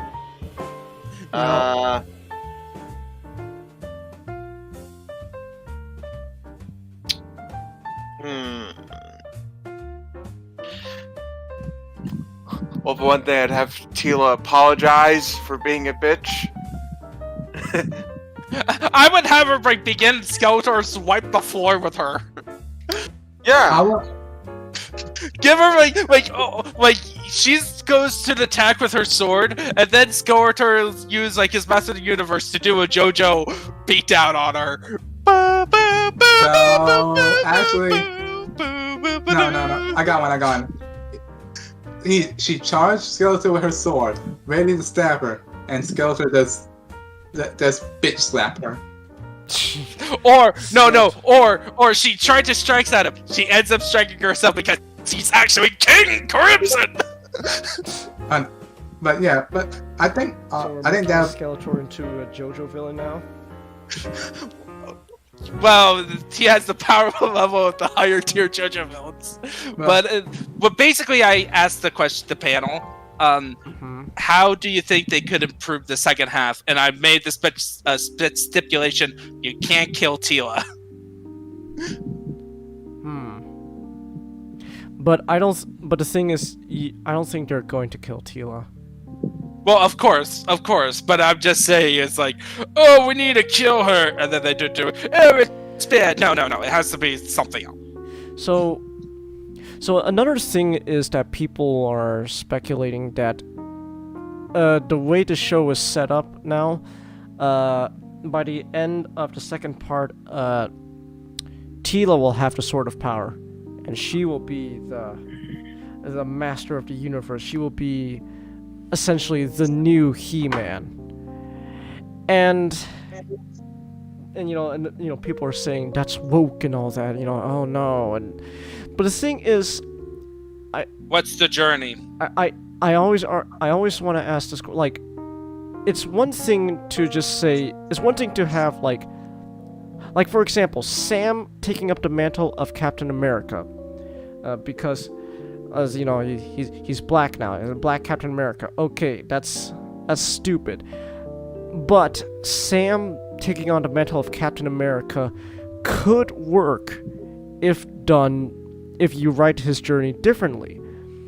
Instead of him becoming Captain America just because he's black, to prove that a black guy can be Captain America, have it be a completely different reason. Like that's probably another thing I should cover later, like maybe on another stream. Falcon and the Winter Soldier, because Falcon and Winter Soldier is interesting because I don't hate it. I'm just disappointed by it, because it felt like in the first half of the series, it felt like that they were setting up that it was setting up a logical reason for Falcon to be Captain America. Like, he feels he's not worthy of the title, so this whole show would be a journey of him, like a self-discovery journey of him realizing, I am worthy of taking up the title of Captain America. But no, instead they introduced that, I don't know, that I forgot that one guy's name, but John Walker. No, not John Walker. It was the Nick. Do you remember? It was that one. It was Isaiah Bradley. Yeah, Isaiah Bradley. They introduced Isaiah Bradley, and Isaiah's okay, I guess. But the thing is, his character solely was the whole reason Isaiah's character is there is for Sam to prove Isaiah wrong that a black person can be Captain America. And so, but then in the beginning of the show, it felt like that's not what they were trying to do. They just all of a sudden introduced Isaiah, and now Isaiah's going, you can't be Captain America, not because, you're not worthy, but because you're black. And so, Isaiah, you could either rework Isaiah's character or completely scrap him, and Sam's journey to become a Captain America would be more of a journey of self-discovery, and that would make sense, and that would be a logical story of Sam earning the title of Captain America rather than just taking it on to say, I'm black. And so I'm black, y'all. And so Tila can still become supposedly the new He-Man, and it can be done right. It's just that, unfortunately, you still have a first half of a show that has just completely dragged her character into mud. And so, if you're going to have Teela become the new He-Man, like, you need to have her drastically change her attitude in the second half. But the problem, You need to have her to get a huge humbling. yeah, she needs to eat the whole humble pie, like not just a slice of it. She needs the whole humble pie. And not just one no, pie. baked. She needs a crow pie along with it. No. Baked personally by the Skeletor's Bakery. But like she needs a huge dosing of a humble injection into her veins. But the thing is, is most likely they won't do that. Like, Yeah, that's the thing. Is like they so it's need like- to fix I'm Teela. That's the issue. because it's like again, like it because again, the thing is, it seems like all the problems with this show is just exemplified in Teela. When the writing is bad, it's with Teela. When the voice directing is bad, it's with Teela. A certain animated moments here that could have helped elevate certain scenes, but they're not there, it's with Teela. Like, just Teela just somehow, and it doesn't help that the entire plot has to revolve around Teela. So Yeah. just everything wrong with the show is all leads back to Teela. It would be funny. It would be funny is that Teela lives, but all of a sudden she becomes a side character. Like, Like all of a sudden, Adam becomes the main character because it's like, I don't know. or no, not just Adam, any character Just- would be the main. The second half of the show, Skeletor is in the role of the protagonist, narratively speaking. Yes. Oh yeah. He becomes Megamind. It's like, yes, I have conquered the universe, and I will keep Prince Adam alive because I want to torment him and gloat over my victory. Man, this is getting kind of boring. Wait, I got an idea. Okay, hear me out. Orko comes back, and he becomes the new He-Man. So it's the Robot Chicken sketch.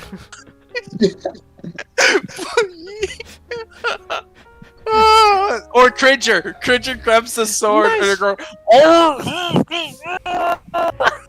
Nice job, Orko. You found a sort of power. With that, we could bring back Adam, and we could bring back He-Man. So you're saying that if I give up the sort of power, I'm going back to old weak Orko? That's right. Stabs her. Fuck that.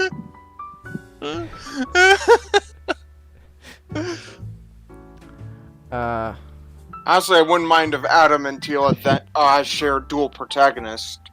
Yeah. Yeah, like, well, that funny thing is that's kind of what the trailers were going to imply. Like, it would follow both Adam and Teela, but then it's just follow Teela. But It would be funny if the second half, Adam becomes the protagonist. yeah. But the thing is, like, again, a Masters of the Universe show following Teela is not a bad thing conceptually speaking. Like all those people saying, "Oh, Teela's the main character. This show's bad now." Like, no, that's stupid. You're stupid. Honestly, if they just did the journey better, if anything, oh, yeah. Teela- Well, that's the whole point. That's the whole. This is like the boil down to like our review. Our review is that Teela's arc is terrible, and it's not because she is taking like what would be He-Man's place. It's not because of. It's because she's a horrible character and her arc is terrible. All you had to do is fix her arc, tweak her arc a bit more, and all of a sudden the show becomes instantly better. Right. All you do is make it, like I said, make it less of a bitch and just cut out that. Well, You're afraid of being- like I said, I would say, like, for the story they're trying to tell, to keep it at least true to what it's trying to be, you could still keep Tila a massive bitch, but you gotta frame it in a way that shows that, yeah, she's a bitch, but her attitude and her character is in the wrong. And so the whole point of the show is And her there's a trying- reason for that. A good reason. Like, she's Yeah. still mourning. Like, she's still mourning about Adam dying. And so you gotta set that up. You gotta have a good setup for her character, and so the show would be her basically coming to terms with her character, realizing she's in the wrong, and fixing that. But they don't, and Tila just remains not just a Mary Sue, an insufferable one. The worst kind. Like, earlier in this show, I talked about D&D. Not that, like, it was more lighthearted and not as, like, detailed as I usually go sometimes. But she is so we have, like, I'm gonna bring up Ray again, right? So you have Ray. She is a Mary Sue different. Like, her character sheet has all this ridiculous stuff, but that is also, she is like that because the GM also manipulated the entire world to make it that she's perfect. It's not her fault with her character. Her character is bland, but it's not. But there are some likable traits. Like, there is some potential. It's just that everything around her in that campaign was horrible. DM Then you got. Yeah, she's a no. Yeah, she is a DMPC, but it's not because of, like, her. She was harmless. She was the problem player. The problem player mid-maxer. She's what's a mid-max? Tila is how I like to describe when the dungeon master is a neckbeard, and she. No, it's worse. It's a player who's a neckbeard. Like, the dungeon master makes this awesome campaign, and all the other players are into it, except that one guy, and that one guy demands all your attention, all the attention of all other players, and is a total jerk, and all that character wants to do is fight things. Yeah. But yeah, I don't know. I think I've ran out of things to say about Tila. It's just, again, like, just the problems with this show, just the writing, the animation, and all, etc. It just all of his problems all boil down to Tila, and it's just amazing how Tila just drags down what would considerably be an overall solid show. It's not great, but it's overall pretty solid. The pacing could So still... that has potential to be great, like second half, like. Yeah, like the pacing itself, that's actually an issue that is kind of doesn't need Tila, but that's still an issue that, like, needs to be fixed there, the pacing. But, like, again, like, just it could be a solid show. It could be, but then there's just Now the second half has, like, a huge mountain to climb over. yeah. And so, like, even if the second half of the show turns out to be hopefully good, like, if the second half of the show turns out to be completely different from the first half, like, it turns out to be, like, the greatest thing any He-Man fan could ever watch in the world, it still would be dragged down by the first half of the show. Well, it would make the show, instead of a great show, a good show. Right? I wouldn't say good, though. A bad 'cause- first half. No. Here's, like, if it again. Of course, it's hypothetically a show with a terrible first half. If the second half is spectacular, like mind-blowingly good, Mhm. most people would forgive it. But it would be a huge caveat of, like, yeah, the show's good, but You just gotta power through the first half. yeah, you have to suffer the first half, and then you can enjoy the rest. and that's if everything goes well. But that's mostly just being optimistic. Me being realistic, however, they probably won't go that way. But again, we'll see the show. We'll see part two. We'll see part 2 when it comes out, and we'll view it objectively. If it's good, it's good. If it's bad, it's bad. Yeah, but I would say if you're a He-Man fan, what they did to Taylor is unforgivable. Yeah. Like, all the other characters seems to be, like, of course, as someone who's not known as, like, just, this is first time exposure, it looks to me like all the other characters are properly respected, except for Teela. Except for Teela. And- Teela is just... She is the And source she of all happens to problems. be one of the major characters in the He-Man franchise, Yeah. which sucks. I feel sorry for all the He-Man fans. Like, it could be one of their waifus have been done dirty in multiple ways. Like, even she has the worst design, She's got... character design. She's got the angsty lesbian haircut. With And like her arms are not even like, it's not even properly muscular. It's like, but it's not. It doesn't look very muscular as they were trying to do. It's like they were trying to do the halfway between a sexy muscular woman or a beautiful babe woman. You know who? They could have died. No. You know who has a great character model? Evelyn. Yes. Oh Yeah. yeah. Oh yeah. Like Even without her, even with her helmet on, she looks good. like Oh yeah. like Evelyn with her helmet off, like, amazing hair right there, and her character model, you can see she's got a little bit of the beef as well, along with Teela. And So like she's also the black Andra. Andra's actually pretty nice actually as well. Yeah, she is. She looks good. All the other characters. This is the theme. The theme is all the other characters are great. Teela. Teela is just, Yeah. Like, what the hell happened? Like, and how do I know that the show is generally great except for Teela? Look on Twitter. When people talk about how crappy the art on the show, guess which character they bring up Teela. most of the time?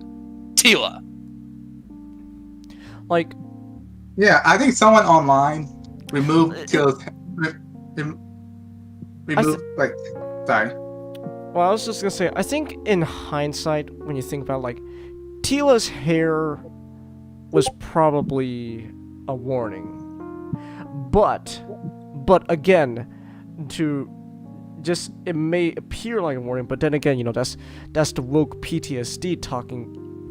Your expectations can still possibly be subverted in a good way, and just because she has the hair doesn't mean she's a bad character. But no, she is a bad character, and that's a shame. And at least like other woke shows, they don't demean the men. That is the thing. Like again, like The men are shown to be badasses. like Man at Arms. Man at Arms is great. Like even when she's throwing a hissy fit and trying to I guess demean like Adam and Man at Arms, they're still great characters. Like they're. And like the feud, like the only time where you have like Adam being interpreted as quote unquote weak was during the chase sequence, but that's because he purposely chose his Adam form, and and this is an assumption, right? Uh-oh. In the like the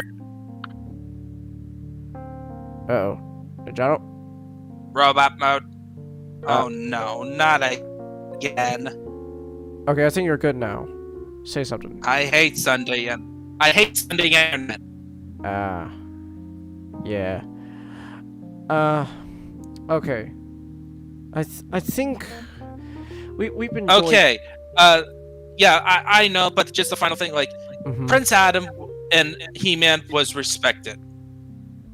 He died a hero, and he came back as a hero, and he cared about his friends, and he cared about Eternia, and he is not, and he wasn't a wimp. That's another thing, actually. You know what would be interesting?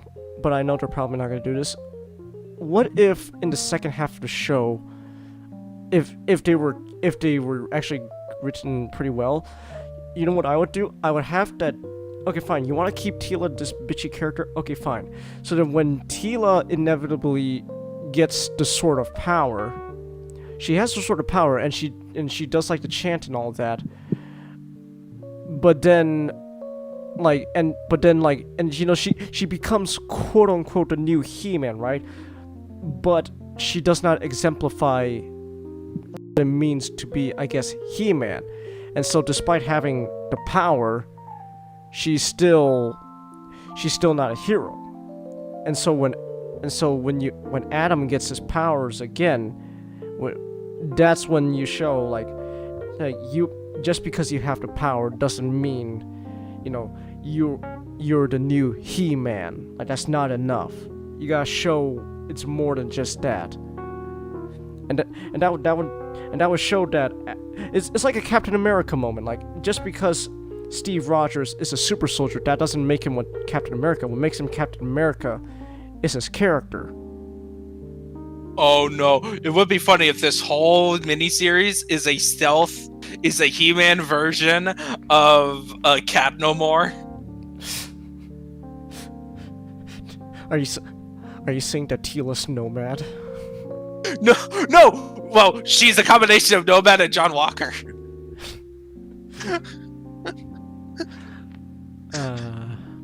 But all right. Anyways, we've been talking about He-Man. Man, that was a huge insult to Tila, comparing her to Nomad. No, that's an insult to Nomad. All right, but we have been talking about Masters of the Universe for so long. Like, if well, I think. But here's the thing: is that we've been talking about this show for most of for all of this web show's lifetime. Like, this is like this was the culmination of the arc of the He-Man arc. In a sense, so like, but like, yeah, like, in a sense, like, everything I've covered except for that Transformers time has kind of led to this moment of us actually reviewing the actual show. And so I guess it would make sense that for us we would talk a lot about this show, because this is what it's all led up to.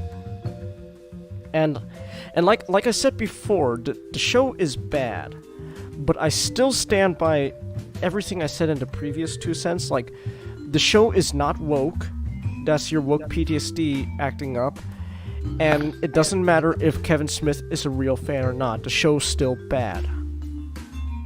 Yeah, and it's bad not on because of this. Like, as soon as you put because of blank, that is you assuming of why it's bad. We don't know exactly, because you're not there at the arena. We can only look at the end product, and the end product is, yeah, it's bad, and it's clearly shown of laziness when it comes to Tila.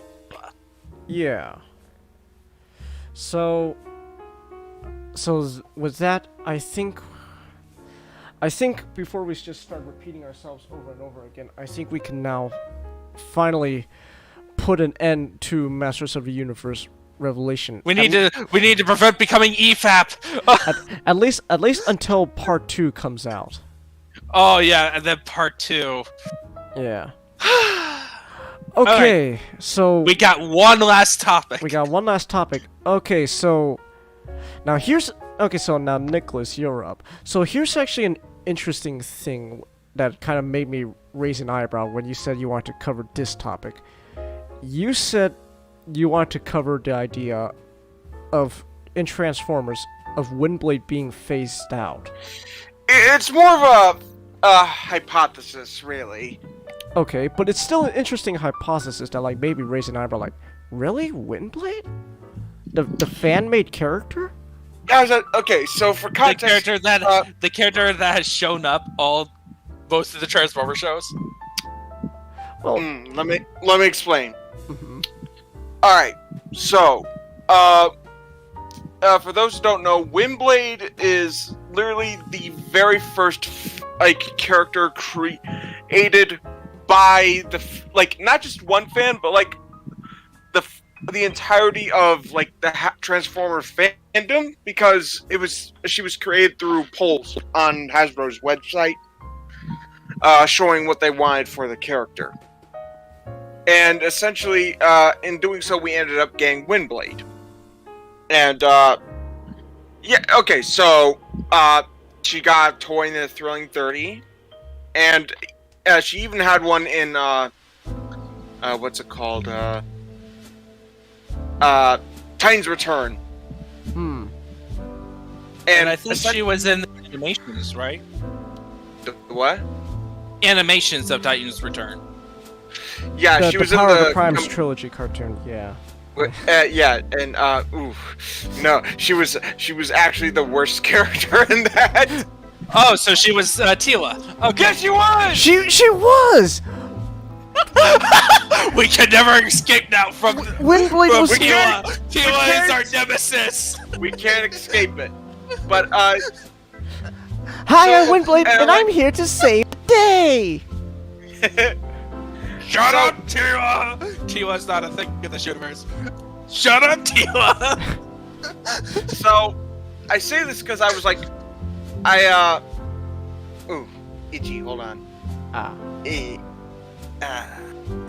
You good, Matt? Mosquito bites. Oh, you all right? Yeah, just hate. Mosquitoes are mosquitoes are pests. I like mosquitoes are. What's interesting is mosquitoes. I don't think they were native to North America, but they've kind of entered our ecosystem. Quick tangent. Where were they native? I don't know. I think like some kind of. I think maybe Africa or. Oh, thanks, Africa. I don't know for sure, but they have become. They have a role, unfortunately, in our like.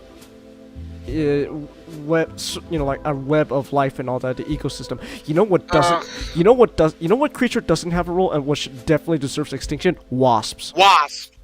Jinx. Do wasps spread pollen? No. No. And the ones they do are not native to North America. So do they just, prevent, overpopulation? No. Well, sometimes, but really they just sting people just because they can. Well, They're literal parasites. you want to know? Well, do wasps not overpopulation? Yes. Okay. By replacing the overpopulation with their population. Oh. Oh. But they're not like bees or anything. Actually, thing is, they're actually killing bees. The things that actually, are actually beneficial to the ecosystem. Not only are beneficial, but they're endangered. Thanks to what?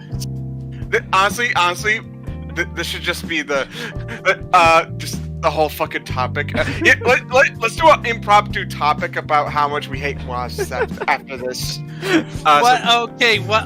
Okay. I just went to the bathroom and I came back, and you guys are talking about wasps. Because we hate wasps so much. We hate wasps. All right, but back to Windblade. So she even got her own comic. yeah, Was it good? it was okay. At first, yeah, but again, you can always pinpoint where exactly IDW's Transformers go downhill. It's around the time Lost Light came out. Yep. As soon as Optimus, enacts his Earth, no. He did what? Yeah. I'll tell you after the show. Another. Wait, isn't that when he annexes Earth into the Cybertronian Empire? Yes. Yes. Because it was literally a subline of the comics, literally called "All Hail Optimus."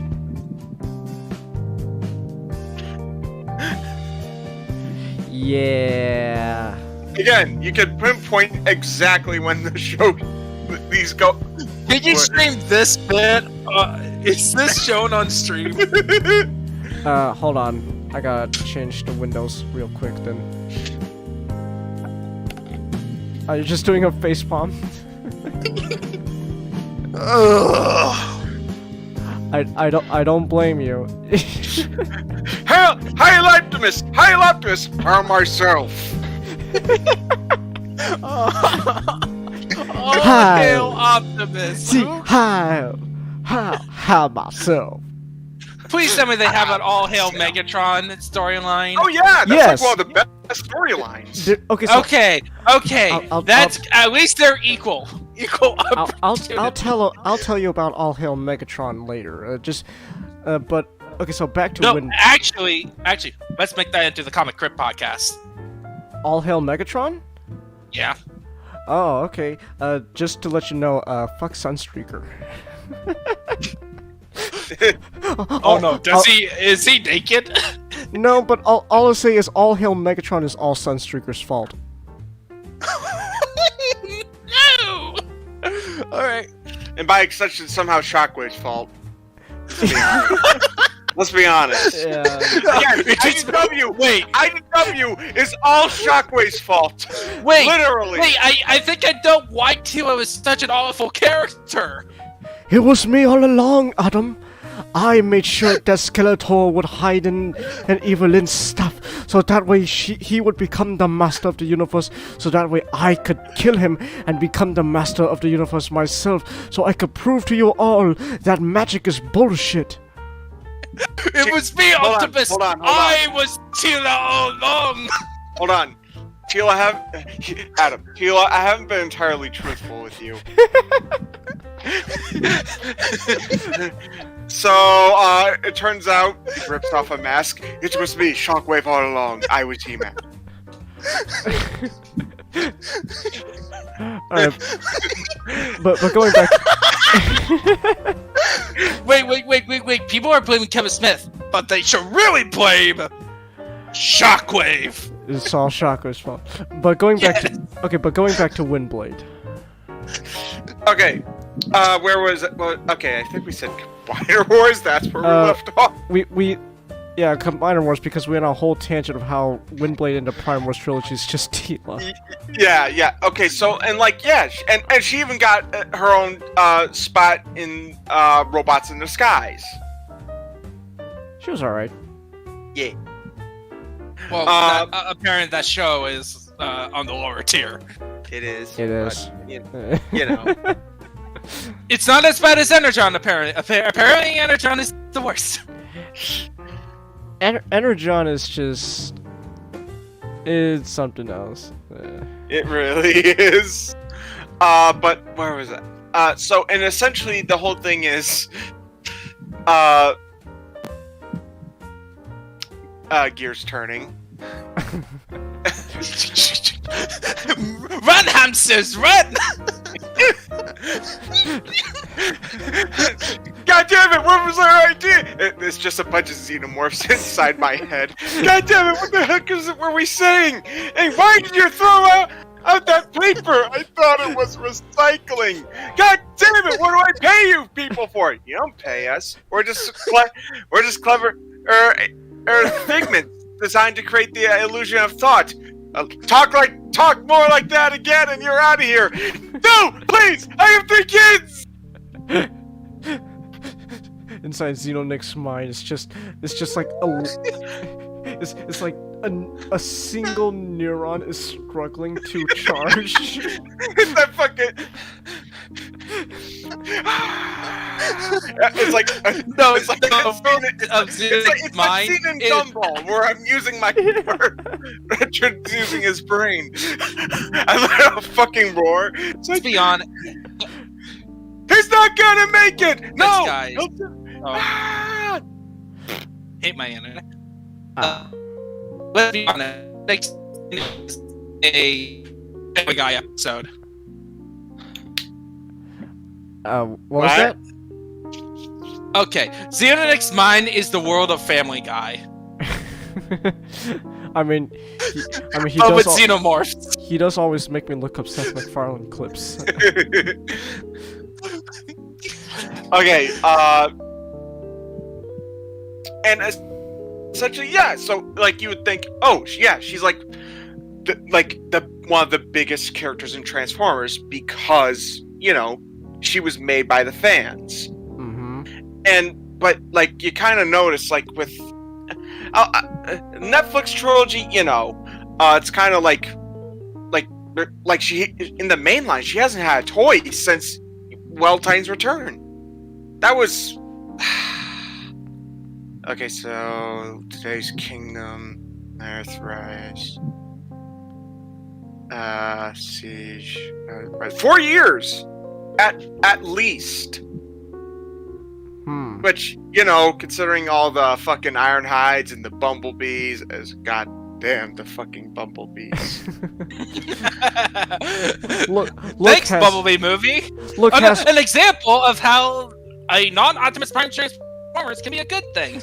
it's like, look, Hasbro, the Bumblebee movie was great, and you made me love Bumblebee again, but good God, there's still too Hotshot is many better. There's still too many. Depends on which version of Bumblebee you're comparing Hotshot to, and which version of Hotshot. So where was I? Where was okay, and so you think because yeah, she's like, but like, oh, and like she was one of the main characters in Cyberverse. Keyword was was. Because like you kind of notice. You kind of notice that sometime in the she still had a big role in season 2, but she was kind of getting a bit phased out. So even Bumblebee as well, so other characters can get have time in the spotlight. But she was basically in a coma for season 3. And I think she's currently in a coma in the new IDW universe. Really? Yeah, I think so. Okay, this is something I actually kind of look up then. Oh, poor Windblade. Yeah. Oh. And also, and I'll be honest. Out of the Transformers I see, Windblade is, in my opinion, one of the coolest looking ones. Well, yeah. She's alright. We designed her. Yeah. I like the Japanese geisha aesthetic on her head, and then she transformed into a jet, and Autobot to transform into a jet with a beam katana, essentially. Ah, dang it! The TF wiki is incomplete. It doesn't tell if she's in a coma or not. Damn it! Damn it, Dave Willis! You should be fucking on this. We know you're not doing anything else. That's a whole other tangent we could go on. Yeah. She is into My Little Pony Transformers crossover comic though, so there is that. And so you think, okay, so you want to know how many toys she has in Cyberverse? 1. 2. Which, okay, but one's a scout class, the other is a warrior, and not even the new warrior class. She still has a gimmick. Oh my God! It's only 2 toys. Wow. You would think, yeah, because it's one of the main characters. Yeah, I'm on a TF wiki right now. Oh my, 2 toys only. Wow. Yeah, and you want to know how many? Okay, so how many episodes was Prowl in? Prowl, I don't remember. At the very least, I know he's seen of relevance was when he died. You want to know how many he has? Let's A see. lot. 1. 5 Alright, let's see here. TF Wiki. 1. 5 in the Cyberverse line? 3, in the Cyberverse line. 4. Yes. 5. Actually 6 if you include the new deluxe class Prowl.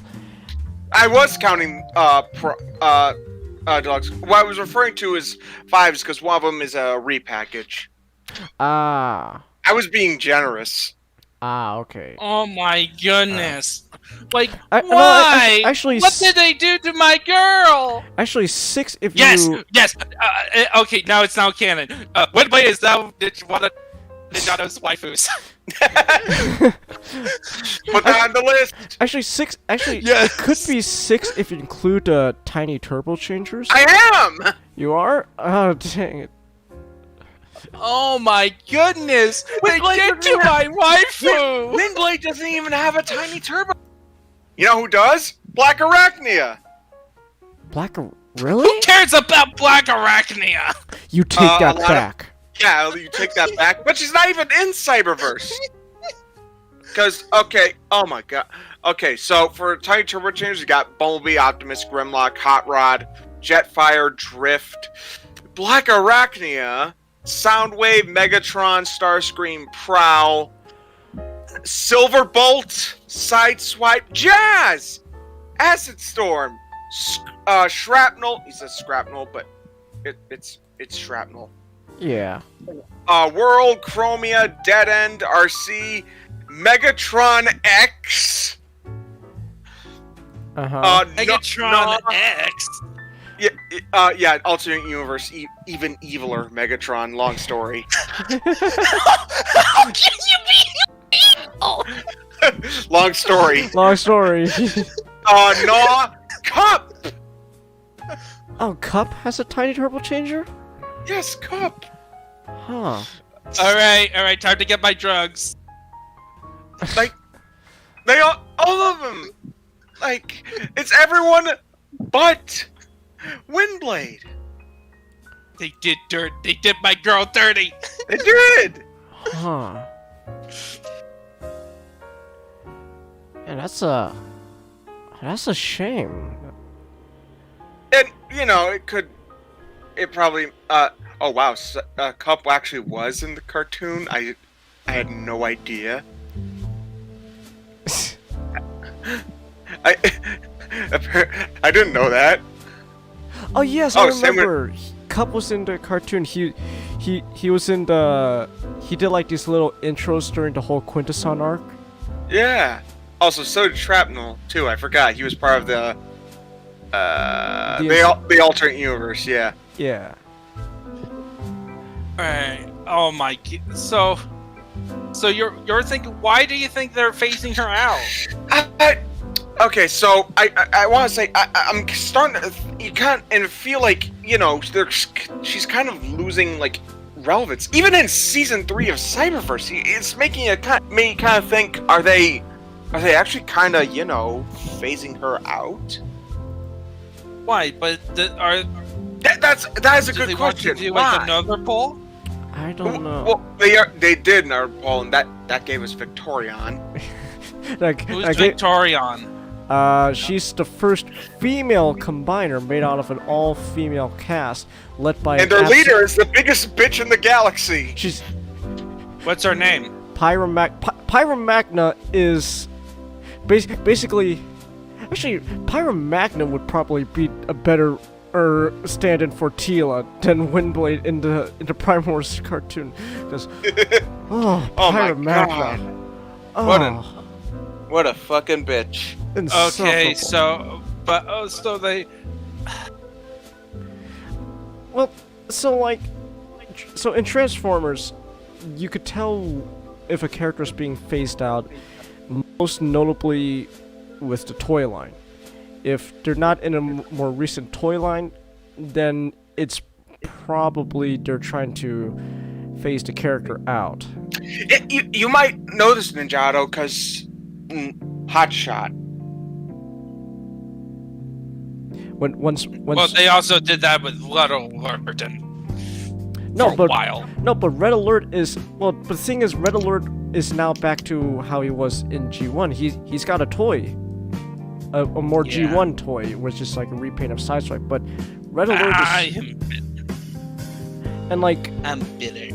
the And no landmine! I want a landmine toy, okay? like okay, the last Hotshot toy they ever made was an exclusive remold of the Siege Hound, where they were trying to make Hotshot more like how he was when he was part of the Cybertron defense team. But that was Yeah. the last toy of Hotshot, and Siege was like 2 to 3 years ago. That is sad. So Windblade is Okay, so we kind of get she's feel like she's starting to become phased out. And now we get into the question of why. Now, The here's only- something I want to bring up is her character Ah, and the fact that it's through every continuity, it's a different character essentially. so it's a matter of consistency. So what? So are you thinking that they're going back on the drawing board with her character? I don't know. And cause I'm gonna alright. Genghis, IDW Windblade. What, Explain her. Oh, explain her? Explain the character. Long story short, IDW Windblade was from the colony planet Caminus, and her main shtick was that she has this special ability to translate brain patterns of a Titan, and so she's called a city speaker because she could translate what they're trying to say in city mode.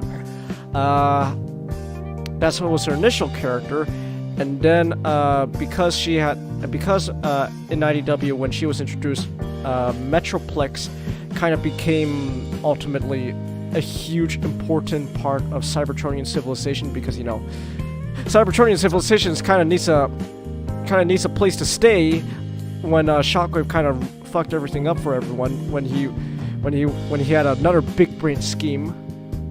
And so because Metroplex is now important to Cybertronian life, and Starscream is now in charge of Cybertron, Windblade had to become involved with Cybertronian politics, unfortunately, because that's how it was, and it was okay. You think because of when this took place, you think Windblade became a Hillary Clinton stand-in? Oh my god. You didn't think of that until now. So without the corruption, Well, yeah, Hold with that- on, wait. Sorry, my mind's processing right now. Wait. You didn't think of that. good thing I decided to make her my waifu before reading the IDW comics. So she wasn't actually all that bad at first, because her character was essentially she basically came to Cybertron, and basically she was like the wide-eyed idealist, and basically she was basically realizing, things on Cybertron aren't really all that great. Yeah. Okay, I think I'm with it now. And so she kind of got involved in Cybertronian politics because she's like, I want to make things great for everyone. And clearly Starscream's not going to do it because, he's Starscream, he's a self-centered asshole. And so she kind of has to get involved in the politics and kind of make a deal with the devil. He's a self-centered asshole. Hey, I'm right though. Yes, that still hurts.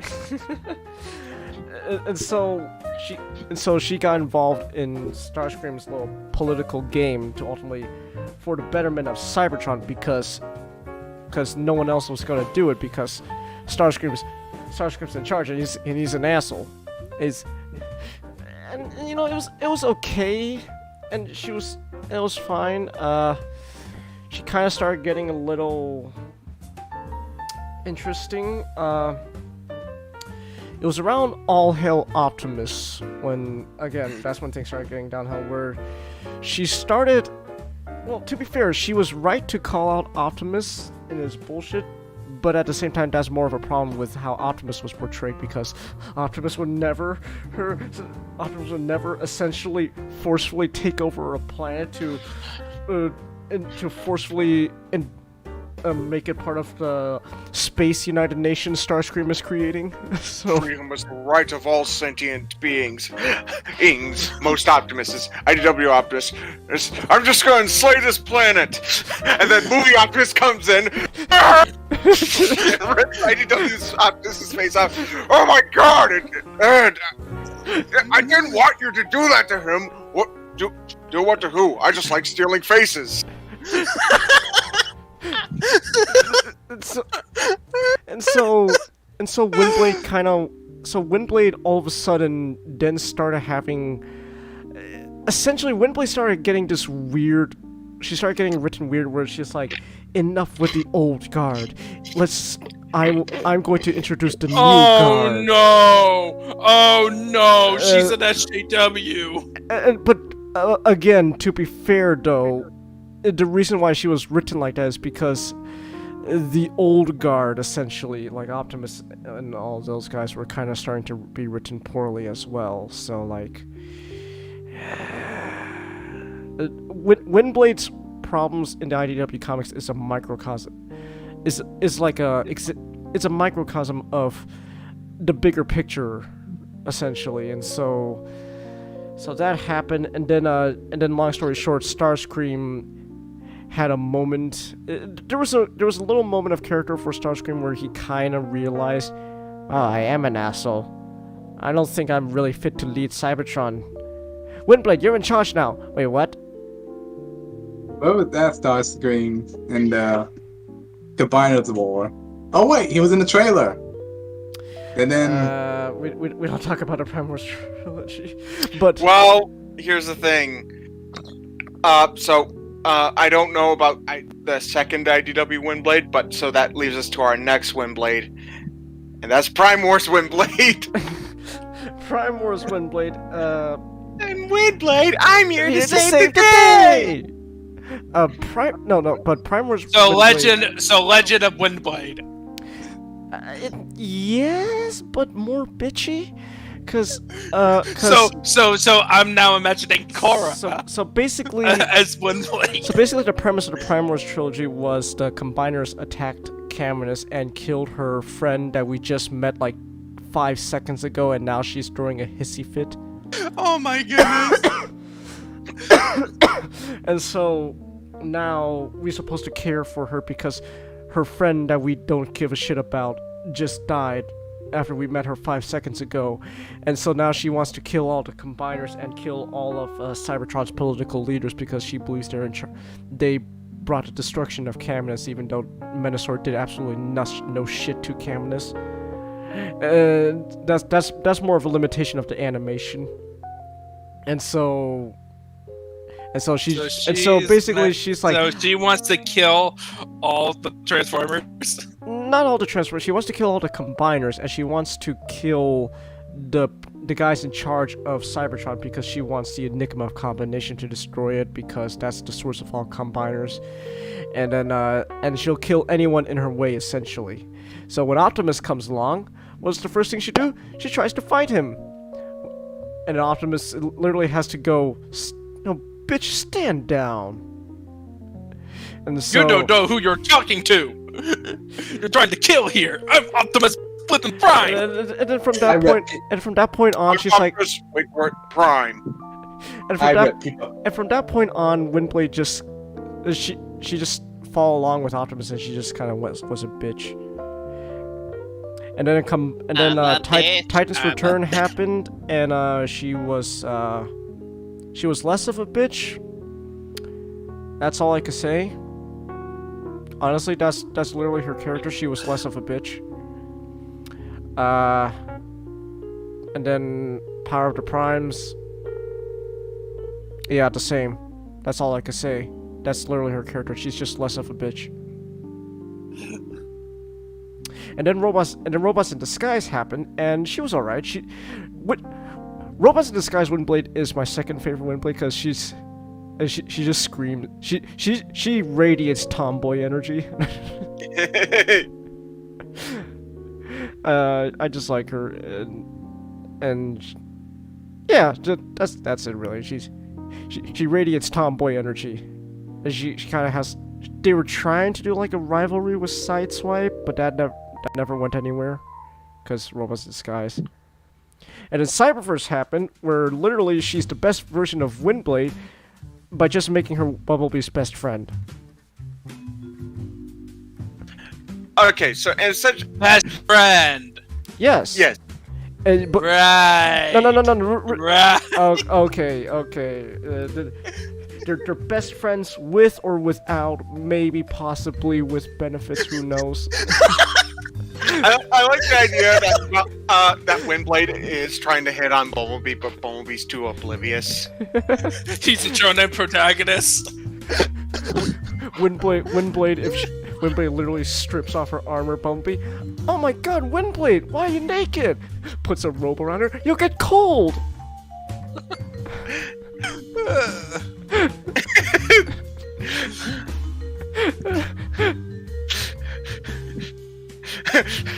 Many years in the future, and she's talking to Rubble. Well, it took 5 years for your father to realize that I was hitting on him. Yeah. No, Windblade, no, I'm abstinent. Oh, I see where you're coming from. Oh, I see what you're doing.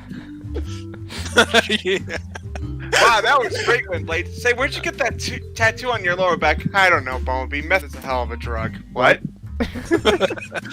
that or she had to tell Optimus, and Optimus had to say, Bumblebee, Windblade's now your wife. Wait, what? What's a wife? Oh my god, you are innocent. Oh, you know of those special relationship I have with you know one. So, but so yeah, like there's always this inconsistency with Windblade's character. Like through all the continuity, there's not really one that really defines her. And also, I hate to say this, I really don't want to say this, especially with Cyberverse Windblade. I get the feeling that they, for like at least the first like parts of like, they didn't want the fan's character to seem like she could fail. Ew. oh, but they. There's a video by Ultra Primal that kind of explains it, and I'm like, this hurts me because I Cyberverse Windblade, she's actually, a good character because, she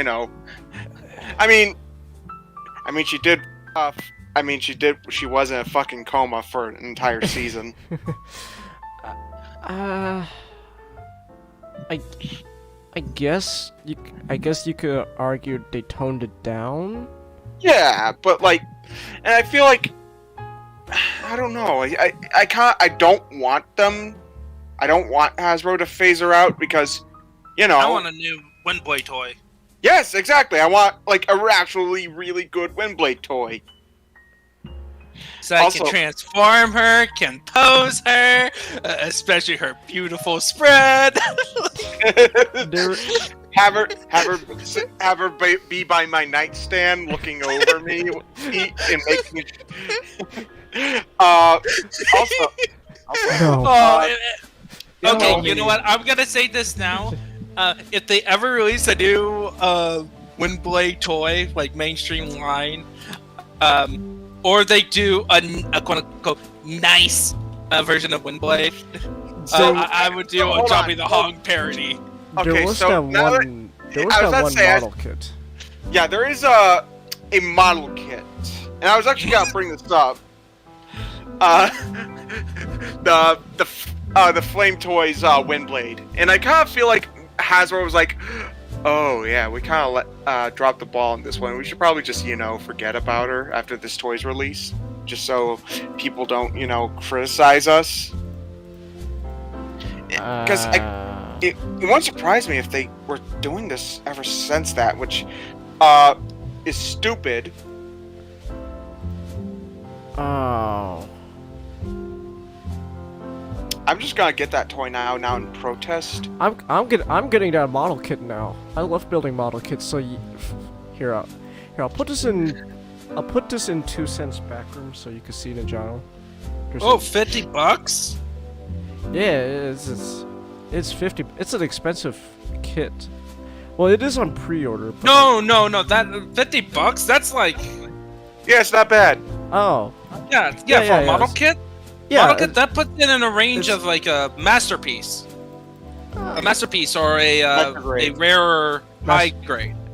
Like it's like it's a high. It's probably like an expensive high grade or like. Yeah. So like it's. Yeah, but like Striker got a fucking turbo changer. Striker. Alpha Strike, but Striker. Oh wait, they changed her name. Yeah.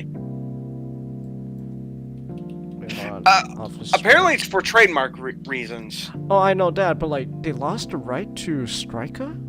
Oh, that's a shame. Okay. Oh, I'm seeing. Oh, from Cyberverse. Oh yeah, that's. Oh that. Striker, the big lady. Our second big lady after Clobber. Yep. Okay. Yep. I'm gonna get a Flame Toys Windblade, and then maybe do a Johnny the Hong parody video. Also, I can't believe I'm saying this, but I think I like Clobber a bit more than Lugnut. Just by a slight edge. They're likable in their own ways. Like Clobber. Exactly. Clobber is just a lovable. It's just a lovable dummy. Lugnut is just. Fanatic. Lugnut, prove your loyalty to me by jumping off that cliff. Yes, Lord Megatron. Lugnut. Literally, look, if Megatron asked him to jump, he'd jump 5 million feet in the air before he asked how high. Before he said how high. Lugnut, Lugnut, kill yourself. Yes, Lord Megatron. Just rip his own spark out. Oh my goodness, we're like Scream. That's why we're 3 hours. By the way, this is a 3-hour podcast. Scream. This is why we need more troops like Lugnut, especially considering now Lugnut's dead. Lugnut, take this, whatever the Cybertronian equivalent of a pineapple is, and shove it up your ass. But yeah, so like, but yeah, I see where you're coming from, Nick. It's more like something I just thought about, and I don't want that. What sucks is that I feel like we're finally almost starting to actually get a consistent character with Windblade. And they're just gonna 'Cause I think- phase her out like that. Yeah, and that. We can't have nice girls. We can't have it. But what about Flame Toys' new RC thing they're doing, where it's just equally as sexy as Windblade, like?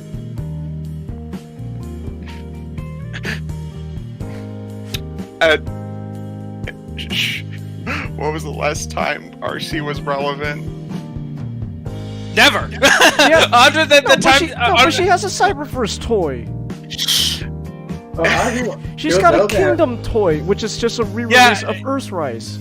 Yeah, and you know what type of transformer? We can have more than one RC? female character. Can we also get a new Chromia figure and a new Alita 1 figure that are? Alita 1, yes. Chromia, screw her. Well, You take that back. Well, Alita 1 had Alita 1 was like the repaint, the retool of RC from Earthrise. But again, I kind of want one that's, you know, a better figure. Oh. One that's not a shell former.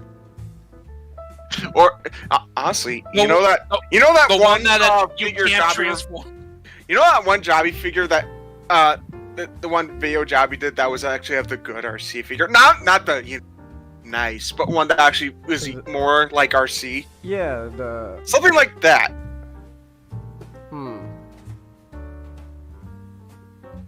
Yeah. Okay. Also, just saying just right now, you cannot tell me that Windblade and Chromia were not a thing in the IDW comic. They tell you all the time, no, Chromia's with Ironhide. You look at the IDW comics, how they talk to each other, they are lesbians. Why? Were they bitching at each other? No, but like, it was very clear that... It was very clear that Chromia cared very, very deeply for Windblade. Oh, come on. It could be a Sam and Frodo situation. Oh, maybe.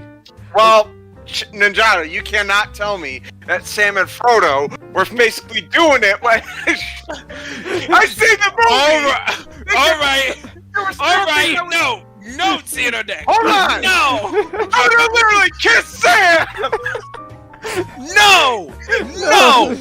No, that's heresy. That is a heresy in the highest order. You cannot prove me otherwise. Yes, it is heresy. Yeah, this just degraded into this conversation degraded to real life. You are a heretic, my good man. Damn it, You are a blind fool. Damn it, I don't have a heresy button. I don't know. Get the one from like Berserk, from the Berserk, the Berserk with I don't the know, like priest that- with the big chunky Bible. Smack. I don't know who won this debate, but I do have a hand over your ass button from Jobby.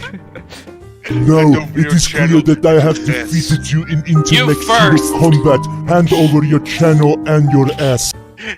Sam and Frodo literally kissed. You cannot. They didn't kiss, man. No, they You were there, man. Where did they kiss? At the end, Frodo kissed Sam goodbye before he.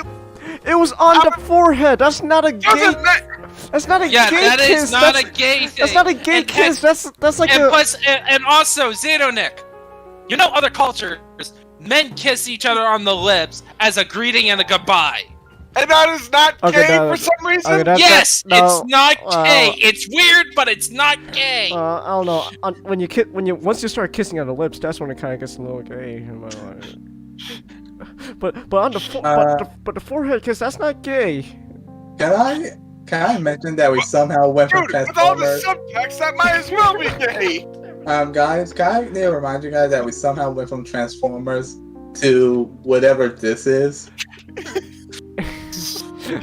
Well, this is like after 3 hours of streaming, and like Because we spent we're like, all going insane. We spent We're all like- going insane. we spent like half an hour talking about D&D with technical difficulties, and then we spent like another hour just talking about He-Man, and then now we're talking about Transformers, and then it always happens with I'm saying this. It always happens with Nick. We always end up going on these weird tangents. That's exactly how we always stay up so late. And I just like all of a sudden, just like we're trying to watch a movie. Just Jenkins, just look up this Family Guy clip. James, look at Yes. that Family Guy. Yeah, Jenkins, you were doing that even while we were watching the He-Man show, and we started at 11 o'clock at night. Chase, have you heard of Chris Chan? Changus, have you heard about that podcast where it's these guys talking about zoophilia? Oh, okay, no. No. What? No. Those guys are actual monsters. Yeah, no, fuck. What? No, screw those guys. No. What? We're not getting No. no more airtime. No. We What? should probably end the show now. We need to end the show before more insanity. Before we what? unleash the warp. What? Okay, hold on. Wait. Okay, so Xenonic, Where what was the that? hell? You don't want to. You don't. You don't Welcome want to the know. abyss. This is us right now. All right. Here. Hold on. I got Alright, the. hold I on, got a what- welcome to the abyss button. So, welcome to the abyss. I'm done. I'm Road done. trip. I'm done. But all right. So we should probably wrap this up. Okay, where was I though? Uh, We were talking. we, Oh yeah, we were talking we about left off, Chromia and Windblade. Yeah, but we left off the actual conversation. We left off talking about the inconsistency in her character. Yeah, and it's making me feel like they're kind of phasing her out, and I really don't want them to. Is it because her toy? How was her toy sales? I don't know. That's a good question. That is a good question. Because that sometimes happens is because of the toys, simply because people weren't buying toys. Maybe that's a shame. That would be a shame. Then My again, poor waifu. but then again, subject is because the of toy toy sales, sales. the toy sales could be tied again to the media. It's weird. Maybe this could probably be my 2 cents next Saturday. The weird state the relationship is in Transformers between the toys and the media. Cause it's something I've been noticing. I want to talk about that. But I don't want Windblade to be phased out. Same. And just give me the same Windblade for Robots in Disguise. I just make her radiate that tomboy energy.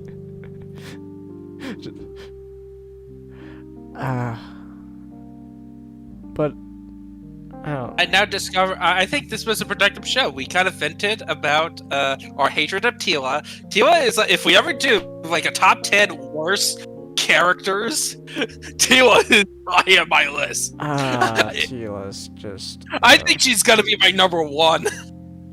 Tila is just. But that's going back to Masters of the Universe rant. But I guess just. I don't know. I think we're starting to repeat ourselves now. So you got any closing thoughts, Nick? Hashtag bring back Windblade. Hashtag bring back Windblade. Yes, bring back my waifu. No, I gotta point out something Transformers related. I just noticed about Optimus Prime, the Cybertron Optimus Prime. What about Cybertron Optimus Prime? They're supposed to be robots in disguise, right? And yet, when he transformed into his vehicle mode, you can clearly see his fists underneath the. Well, that's a flaw of the toy, and you know. Yeah, that's a toy thing. It's not so much. I mean, to be fair, the show Cybertron even kind of made fun of that, like Optimus like, Scattershot, why are you turned into a tank? I'm not the one who turns into a fire truck with big giant guns on top. Oh yeah, I remember that scene. Like, oh wait, I didn't see it for a second. Yeah. You know what? I need to do a couple marathons of either the original, the He-Man show, of like 2000s or Transformers Cybertron. Maybe once Not should just let me know if when he's gonna do the Cybertron games, and maybe I'll just watch Cyberverse. Well, we could So still we could watch. have We could still watch we could do a Transformers special. a Transformers special. Yeah, where all of our topics are Transformers related. Actually, that would be fun. Yes, it would. Okay. So next Saturday, Not's probably gonna still want to cover. Ready Player One. Yeah. Yeah. So let me just phase out real quick. Okay. So yeah, I think we've covered all our topics. We went on. What about the impromptu topic about how much we hate wasps? I thought that was more of a joke, but. I mean, It can be, but if you want to complain about it, let's do it. I mean, what's there to complain about? That hasn't been said. They're parasites. That's all they are. It's that one skit just like so you guys like spread pollen, all right? Nope. I just like hurting people. Oh. See, there's a human right there. Watch, I'll show you. Oh no, wait, don't. Oh no. I love Caleb. He does great skits. but yeah, but that's I don't know. But the wasp thing, that's more of a joke. But like other than that, like I think we've covered all we need to say. We had some technical difficulties in the beginning. We had some hiccups. That just shows me though that it's not really a matter of different time slots or anything like that. I think it's just my internet and computer in general just hates me. It's weird like that. Like every stream we've had so far, like it's always this rocky beginning, but then eventually it smooths out. It just something about every time I start a stream, it just everything goes wrong. Again, like I think I just need a new computer at best, and if at worst I need a faster internet. But other than that, I think we've other than that though, I think we've covered all we need to say. So yeah, I would say though overall it was a pretty productive show. We got some stuff out of our system and all that, and yeah, hopefully next Saturday everyone will be available again, and our schedules won't conflict. Though again, this stream taught me that doesn't matter when I schedule any stream, it's just always gonna have technical difficulties until I either get a new computer or get faster internet. So that's unfortunate, but I'm just gonna have to live with it for now. So, you guys got any last words? Schmeckeldorf. Schmeckeldorf?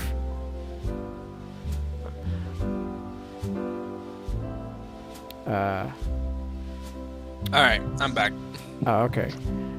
Well, I'm closing the stream off now, in general, so you got any last words? Tila sucks. Tila sucks. What about you, Kama? You got any last words?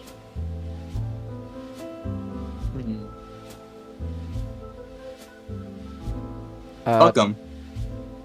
Fuck him? Okay. I don't have a fucking button though, and that's more. Oh, and Winboy is one of my wife. Oh yeah. Winboy's one of your waifus. Alright. I'm gonna quickly deafen you guys just for the outro. Okay, so let's see here. Felix Haas says Chang and the masters of the internet. Felix Haas also says yes, Tila definitely sucks, but she doesn't need to suck. That's the big thing to remember. She doesn't need to suck, but she does. But that's ultimately a problem with Tila. So let me turn down the music a bit here. So let me just turn it down. So with that said, yeah, next stream is Saturday. We're gonna try scheduling it for real late night this time, like 9 o'clock Pacific Standard Time, my time. So yeah, until then, I'll see you guys there. See ya.